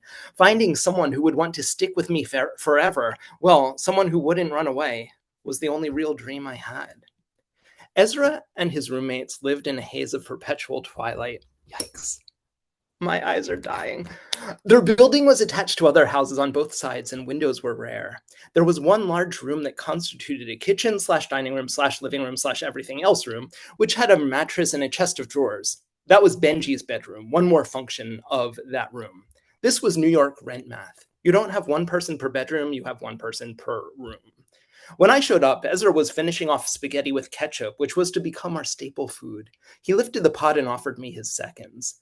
I was too embarrassed to accept charity, but too hungry not to. That depends, I said. Are we drinking tonight? Do I need to line my stomach? There's only one way to find out, he said, and extended the pot to me. I grabbed a clean-looking fork from the counter. It wasn't clean-looking, and dug in. His roommates materialized, Benji from the roof, he said, and Zachariah from the corner of the bedroom, still in his pajamas. It was nearly sunset. Not that you could tell. The walls were painted bright red and there were no windows. A phenomenon which dawned upon me at first only subliminally, then exploded into full realization. It was like a casino. You'd block it out of your head, and only slowly would it occur to you how you had absolutely no idea what was going on in the rest of the world. If it was day, if it was night, if it was nuclear war. Are we going out? Are you hungry? Zachariah asked us, either ignoring my new presence in the apartment or already acclimated to it. He moved around the kitchen area, identifying and sniffing at, and then rejecting Ezra's pasta. Gradually, much in the same way, he focused on me. Hey, he said, are you coming out with us? I'm staying here for a few weeks, I said, if that's all right with you. His face turned baffled, then amused. Oh, sure, he said, join the party. But, where? I followed them down into the subway tunnel, and they waited for me to buy my fare card. I oscillated between a single ride card and a weekly pass. How long would they let me stay? How long would my money last? At some point, I would return to Philly. I'd have to, but the threat of more memories was potent enough to keep me away from there for a while. I gave a defiant stab at the button over the word month. Zachariah, the person in white, led us to the Manhattan side of the platform. The train fired into tunnels, dumped us at a transfer point, and we slid along the progression of numbers to 34th Street, right where I'd come from. I'd gone all the way to go nowhere. I thought of San Francisco like that, the 5 years I'd spent there, and I breathed in the winter air. Frost and salt and traffic and burning. This is where I was now. This is who I was. We exited through Madison Square Garden, where 50-foot backlit famous people stared into the night, impervious to our adoration. White Hat led us through the stairs of the main post office, a marble-carved building that should have been a museum or palace of justice, but instead it was where people went to send letters. Through the dark glass doors, it looked normal. Some posters advertising stamps with old singers and TV shows on them, like the crappy mall post office in Philly. But outside, it was a Taj Mahal just for words that people sent to each other. It was about writing. It was meant for me to be there. It was an omen. It was a shrine. We sat there, told jokes, waited. They digested my story with no questions. Grew up on this coast, moved to California, came back to crash at my parents for a few months. Philly was stifling me. They didn't need to know any more than that.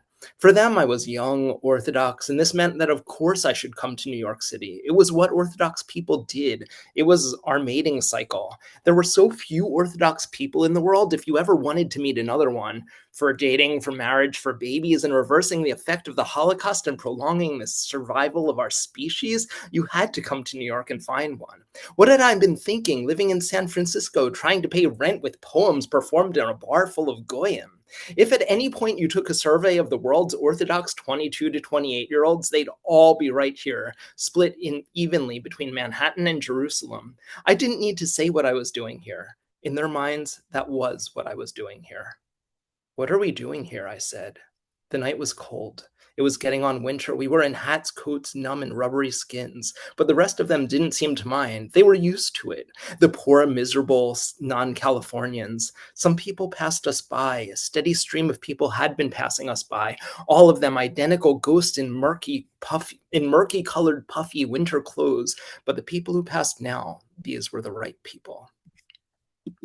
Thank you. Thank you, Matthue. You took us on quite an adventure in a tiny period of time. So we're going to continue on a wonderful adventure to our next author, which is Steffi. Hi. So I loved everybody's. Everybody's has been so good. I'm so honored to be part of this. And I want to say mine is a story about when I used to be cool. I had just left a really long relationship. I had just gotten fired from a job, and I took a quick freelance art job in Flatbush, slept on a couch, and didn't even tell my parents that I was going. I kind of played the charade that I was still in upstate. So here's my story or excerpt from Flatbush Summer.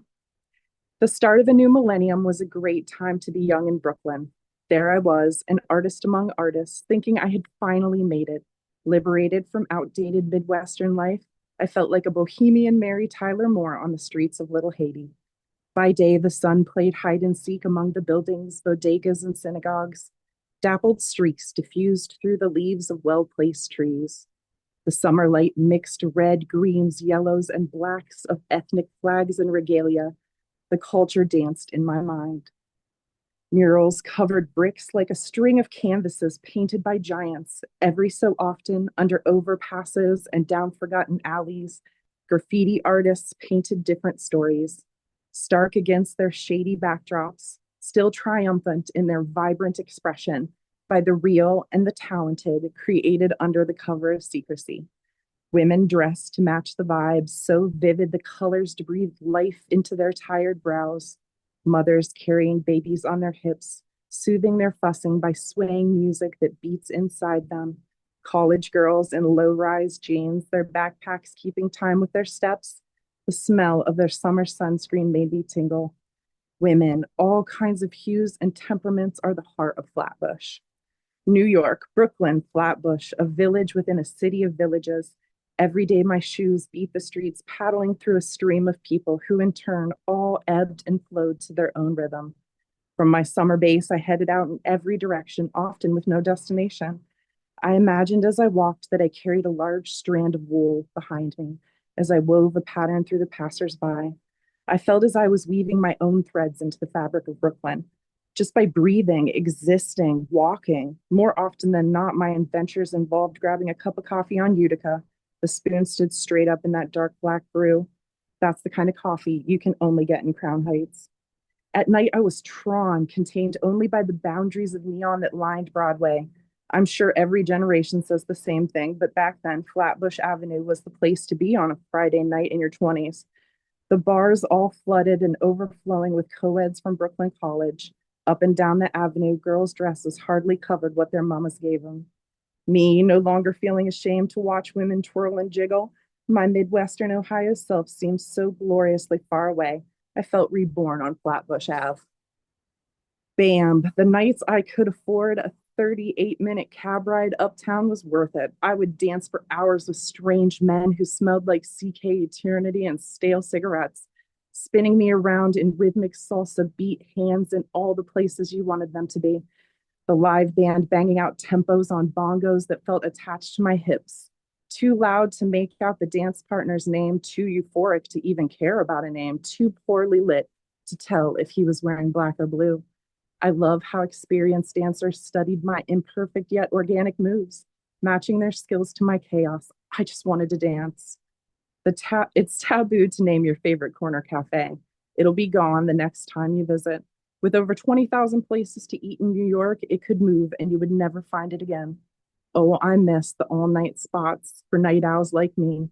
Literal greasy spoons offering eggs and toast however you liked, just don't order them poached. Early industrial era divas with their silver-haired waitresses pulling the late shifts so they could help with the grandbabies. As I walked in, I would glance at the faces that lined the booths and counters during the hours where I stuttered to say either night or morning.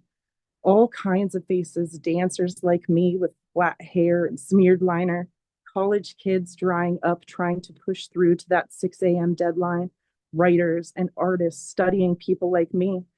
I wonder if I'm in their stories too. People with nowhere to go. Brooklyn was still awake while other people were asleep. Pit stops open all night to full bellies, then pushed back out onto the streets. For me, that meant heading home. Pete and Andy always took a cab, but I loved the cool quiet of Flatbush mornings. Something about Brooklyn felt magical at dawn. I loved walking home as the sun started to crest over the East River. It took about 90 minutes total to walk from Uptown to Flatbush Gardens. Franklin Ave took me most of the way home. I watched as workers rolled up their steel curtains at La Brea Market, Caribbean street vendors getting ready to sling breakfast to passersby. The smell of fresh fruit and fish lingered long after. Men on corners holding coffee returning my smile, catching them turn to watch me out of the corner of their eye. Hey girl, such a tingle of confidence. But keep walking, chick, it's a long walk. By 8, I hit Little Haiti and I was exhausted. Home just in time for 2 lovely hours of sleep before I had to work. My kids laugh when I say I'm not the same. There you go. Steffi, thank you so much. All of these stories you bring up, I know there's some Brooklyn College affiliates here. I went to school there. Hearing all of these stories and these places just takes you back to all of those memories. And these are beautiful, beautiful stories. Um, we're going to continue on with our next author, who is Tricia. Okay. Hello. I'm just really blown away by everyone's stories. This is wonderful. Thank you for inviting us to do this. So my story was written as a tribute to my friend Benny Harrison, who worked for over 60 years as a game operator in Coney Island, and he passed away last year. And it's also the epilogue to my memoir in progress about traveling with a carnival and then going back on the road. So to make an excerpt for this reading, I focused on the essential information about the game I was working and the sensory details of Joan's Walk.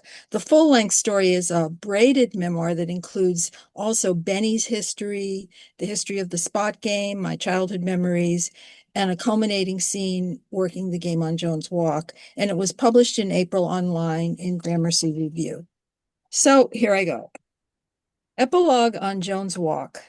I didn't go to Coney Island looking for the spot game. It found me. I'd all but given up my elusive quest to once again work my game of choice, a game of skill I learned as a carny kid in the 1960s. When I went back on the road in 2001, a show owner told me he didn't allow the spot joint on his carnival. Anything that's controversial, we do our utmost to stay away from, he said. The spot joint belongs in a museum. But here it was, a glowing orb on Joan's Walk, Coney Island's independent midway. Concessionaire Benny Harrison framed the joint for me after I told him I grew up working it with my dad. He copied the dimensions from a plywood spot board that he had in storage and built a lucite light box. The red circle, just over 7 inches in diameter, hovered over a luminous white ground. It needed more light, Benny said with a mischievous smile in his eyes when I asked how he got the idea. 2 fluorescent bulbs were nestled inside the box.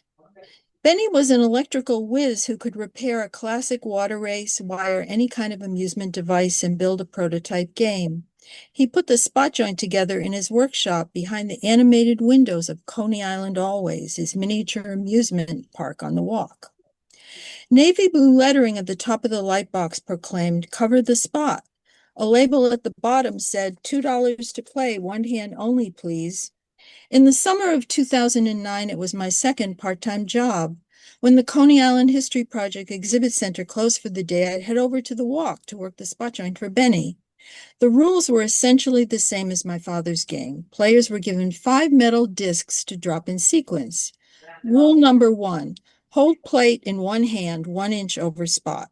Rule number 2, once plate is dropped, it may not be moved. No laying down allowed. Rule number 3, red spot must be entirely covered to win prize. Coney Island once had numerous walks that led from Surf Avenue to the ocean. Jones Walk was the last of its kind. Though it no longer went all the way to the beach, its narrow midway was bustling with games and attractions. There were Pac-Man and SpongeBob-themed water races, balloon darts, and a toss a ping-pong ball in a goblet game. There was the mystical allure of Tammy, the palm reader, and the sweet scent of pina colada with free refills. Benny reigned over a trio of wacky wire machines assisted by a rotating cast of female agents. His game of skill challenged players to maneuver a loop wand from one end of a vertically spiraling wire to another without touching it. The cover of the spotlight box was wedged between 2 wacky wire stations. There was barely space for me to squeeze behind the counter, but I was thrilled to be there. And when I called the people into play, it felt like the last time I'd done it was just yesterday.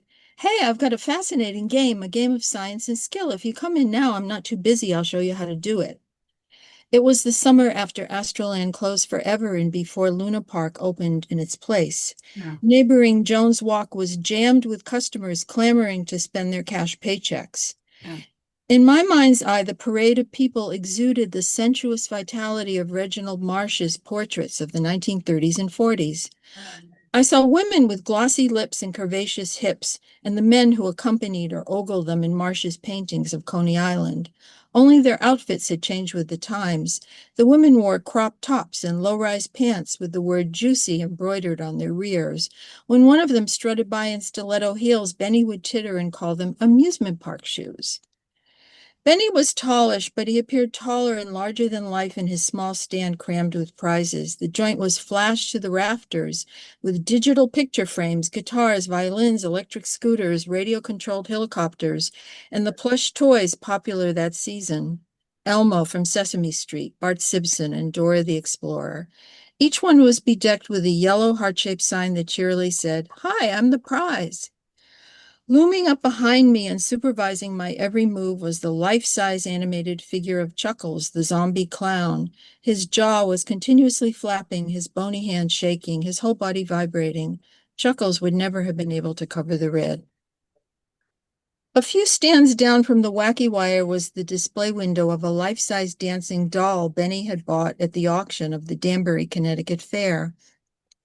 He transformed her into Miss Coney Island and gave her the motto, "Don't postpone joy."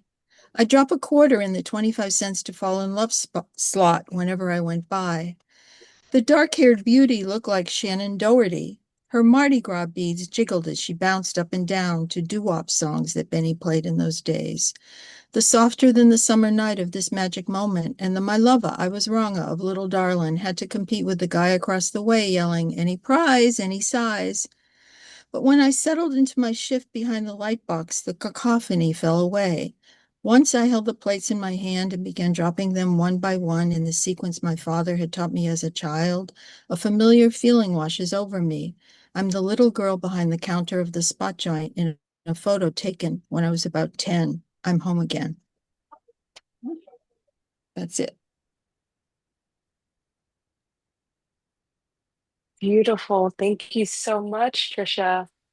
Um, Thank you all for all of these amazing tapestries that you've shared. I mentioned that there are 2 authors who are not present, and I will be reading their stories. And I also mentioned I was a participant in this in 2015. I thought I was off the hook from reading, but I will be reading these, so bear with me, and I'll try to do them justice. And so I'm going to start with author Natalie Schmidt, and her story is The Painted Cloud on 2nd Street. Okay, I'm going to do a little bit of maneuvering because I have a lot of screens open right now. So give me a moment.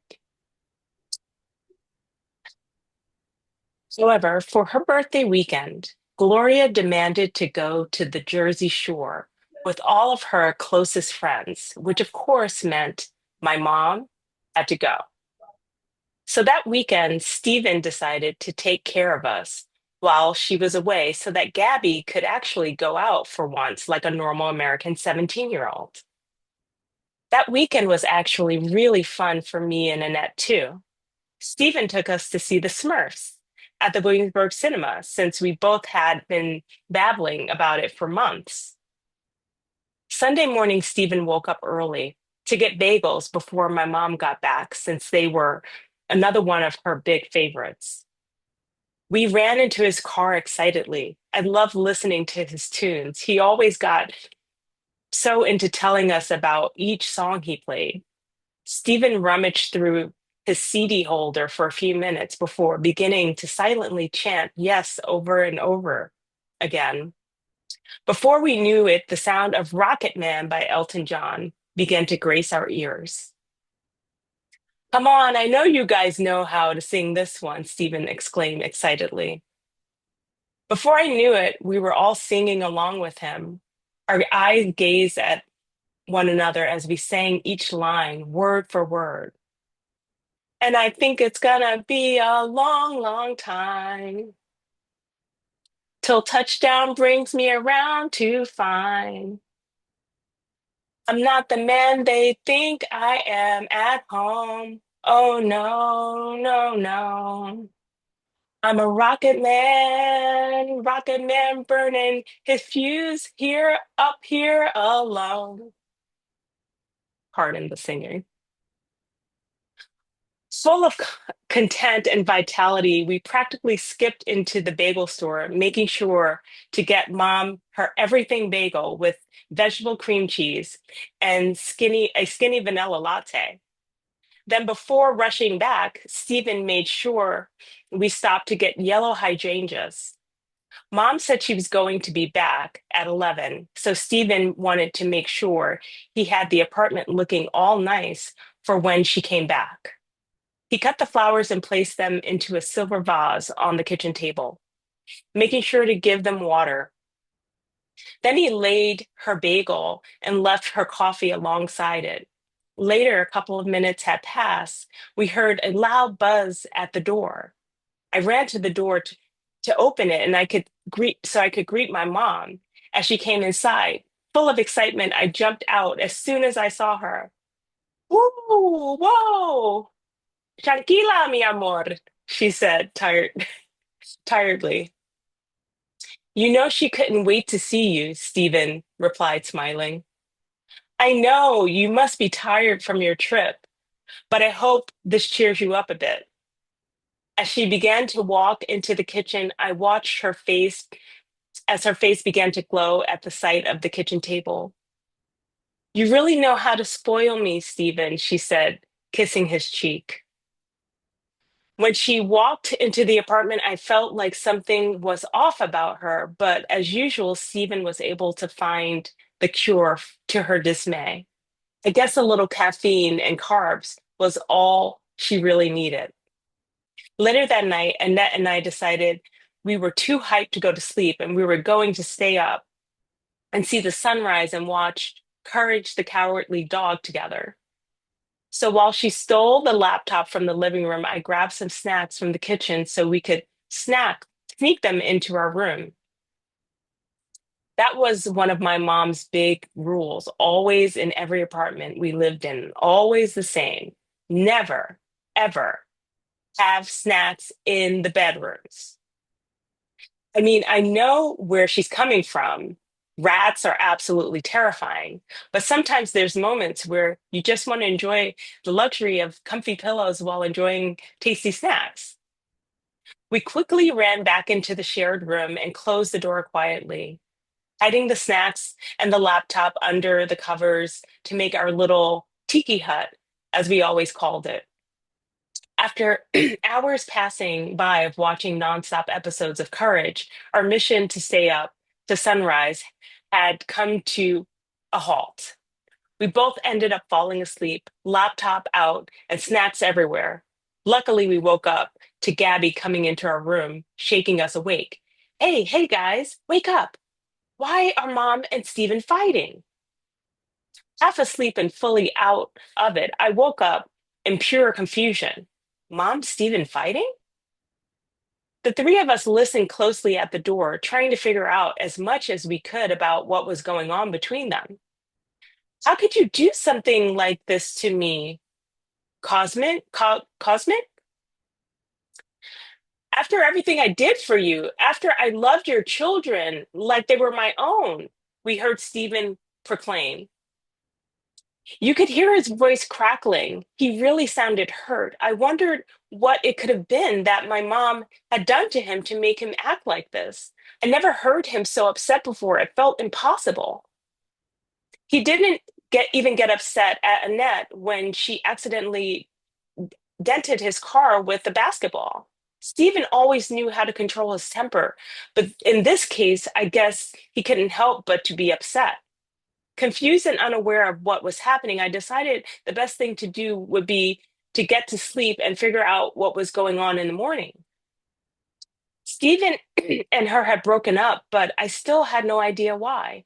And I didn't really feel like asking my mom as she was sobbing her eyes out. So I decided to grab a piece of bread from the fridge and gave my mom a big hug and kiss on the cheek and started to walk to school with Annette. I really don't know how the story goes. Mom cries for a week straight. We have to find a new place to live. We have to change schools. And my mom tells us she'll never fall in love again. I've done it before, and usually I was good at dealing with this, considering the fact that my mother's taste in men was quite abysmal. But this time was different. I actually cared about Stephen. No, I actually care about Stephen. He has done for my sisters and I what our own mother hasn't done for us. I couldn't even get it off my mind the entire day at school. And that told me later during lunch that Gabby found out that Mom cheated on Stephen when she went to Jersey, and that's why they split up. I was so infuriated with Mom. How could she do that to someone who did nothing but care about her and her children? I never once sided with any of her boyfriends, but this was different. It was Stephen. As in, let's go to the movies and see the Smurfs, Stephen. Or let's blast Elton John in the car until we are deaf, Stephen. Spending time with him was so much fun. I wasn't ready for it to end. It couldn't be the end. Our painting wasn't even dried. There's no way he's just going to leave us. And that's the close of that excerpt. So thank you to our author, Natalie Schmidt. And I have one final essay to read. This is from author Bill Siegel. So I'm just going to switch. Bear with me. Okay. And this essay is called Spaldings.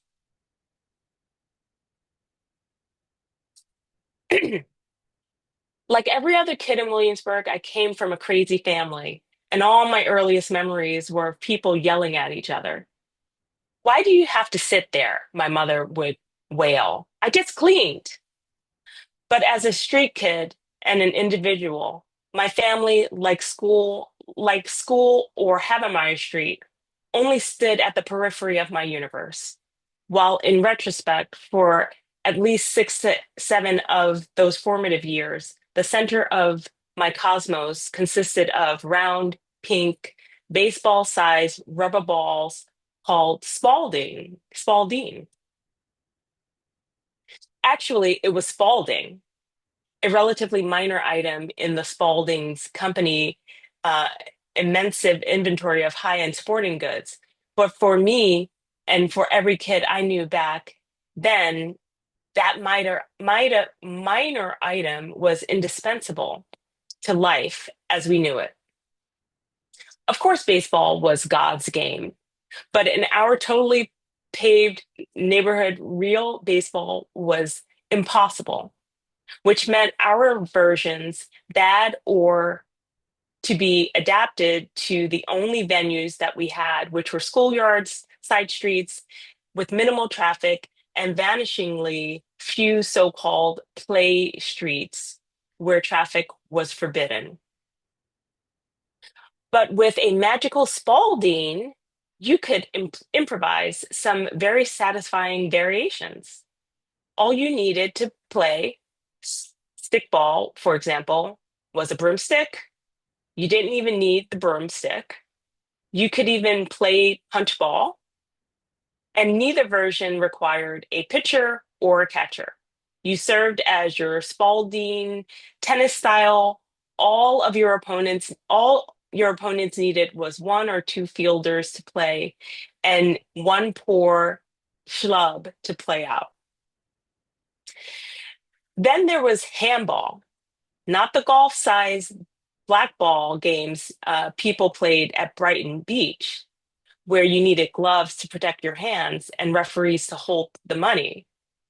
For all of us, all we needed was a wall, and if there wasn't enough depth of space for handball, we could play the Chinese version, where you hit the ball at the front first before the wall. Although why it was called Chinese, I have no idea. Oh yeah, stoop ball. There, all you needed was a brownstone, or our Williamsburg side streets were full of them. Opposing teams fielded 3 players at most, and the idea was to wang your Spalding past them and bouncing it off of the brownstone's front steps. That's where your Spalding really shined, because if you caught the lip of your step with enough force and just at the right angle, you might take out a window from the brownstone on the opposite side of the street. Naturally, you might find yourself all by yourself, but with a Spalding, that really wasn't possible. All you needed was a little imagination and what else is a kid is made of.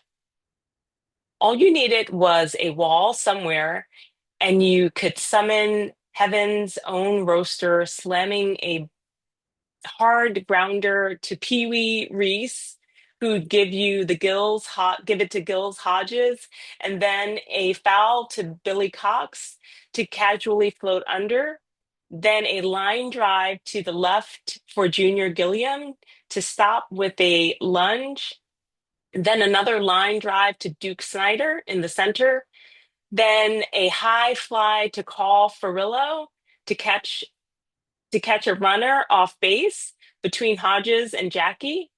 How many outs was that? Too many. So what? Who cared? My team's rules, catching me, who else but Ray Campanella? And on the mound, I could take my pick. Johnny Padres, Preacher Rowe, Don Newcomb, Paul Erskine. Good times, my friends. What do you say? Let's play a little ball.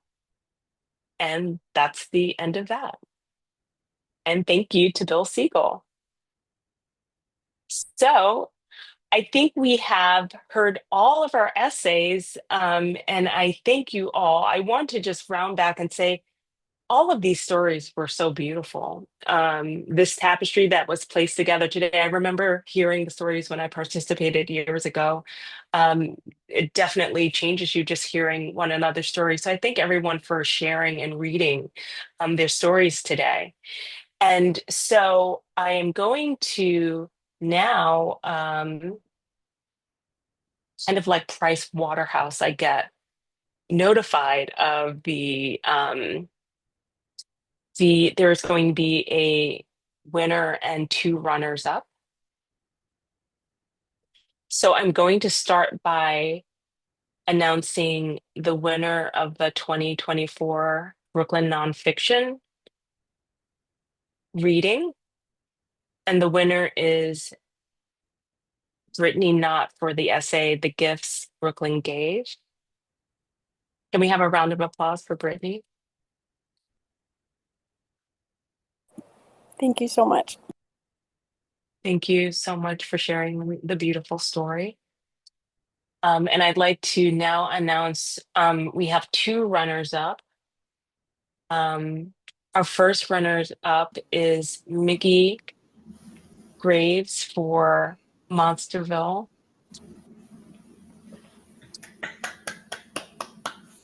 Mickey, where do we get to hear the rest of that story? I think I have to buy you all the publication because it's in Hong Kong right now. I appreciate Okay, your asking, though. It's kind. great. Thank Thank you. you. And I'd like to now announce our second runner up, our second of our 2, and that is Elizabeth Levine for Modern Orthodoxy. Elizabeth. Thank you. Everyone's stories were wonderful. Thank you very much. I would like to, before we close out, take a moment. Thank you, Aziz, for continuing to put this platform together for these stories, these snapshots, these narratives to be shared. These are important to be shared and to be heard. So I thank you all once again for sharing your stories, and please continue to share them and tell these stories. And I look forward to hearing these stories again next year.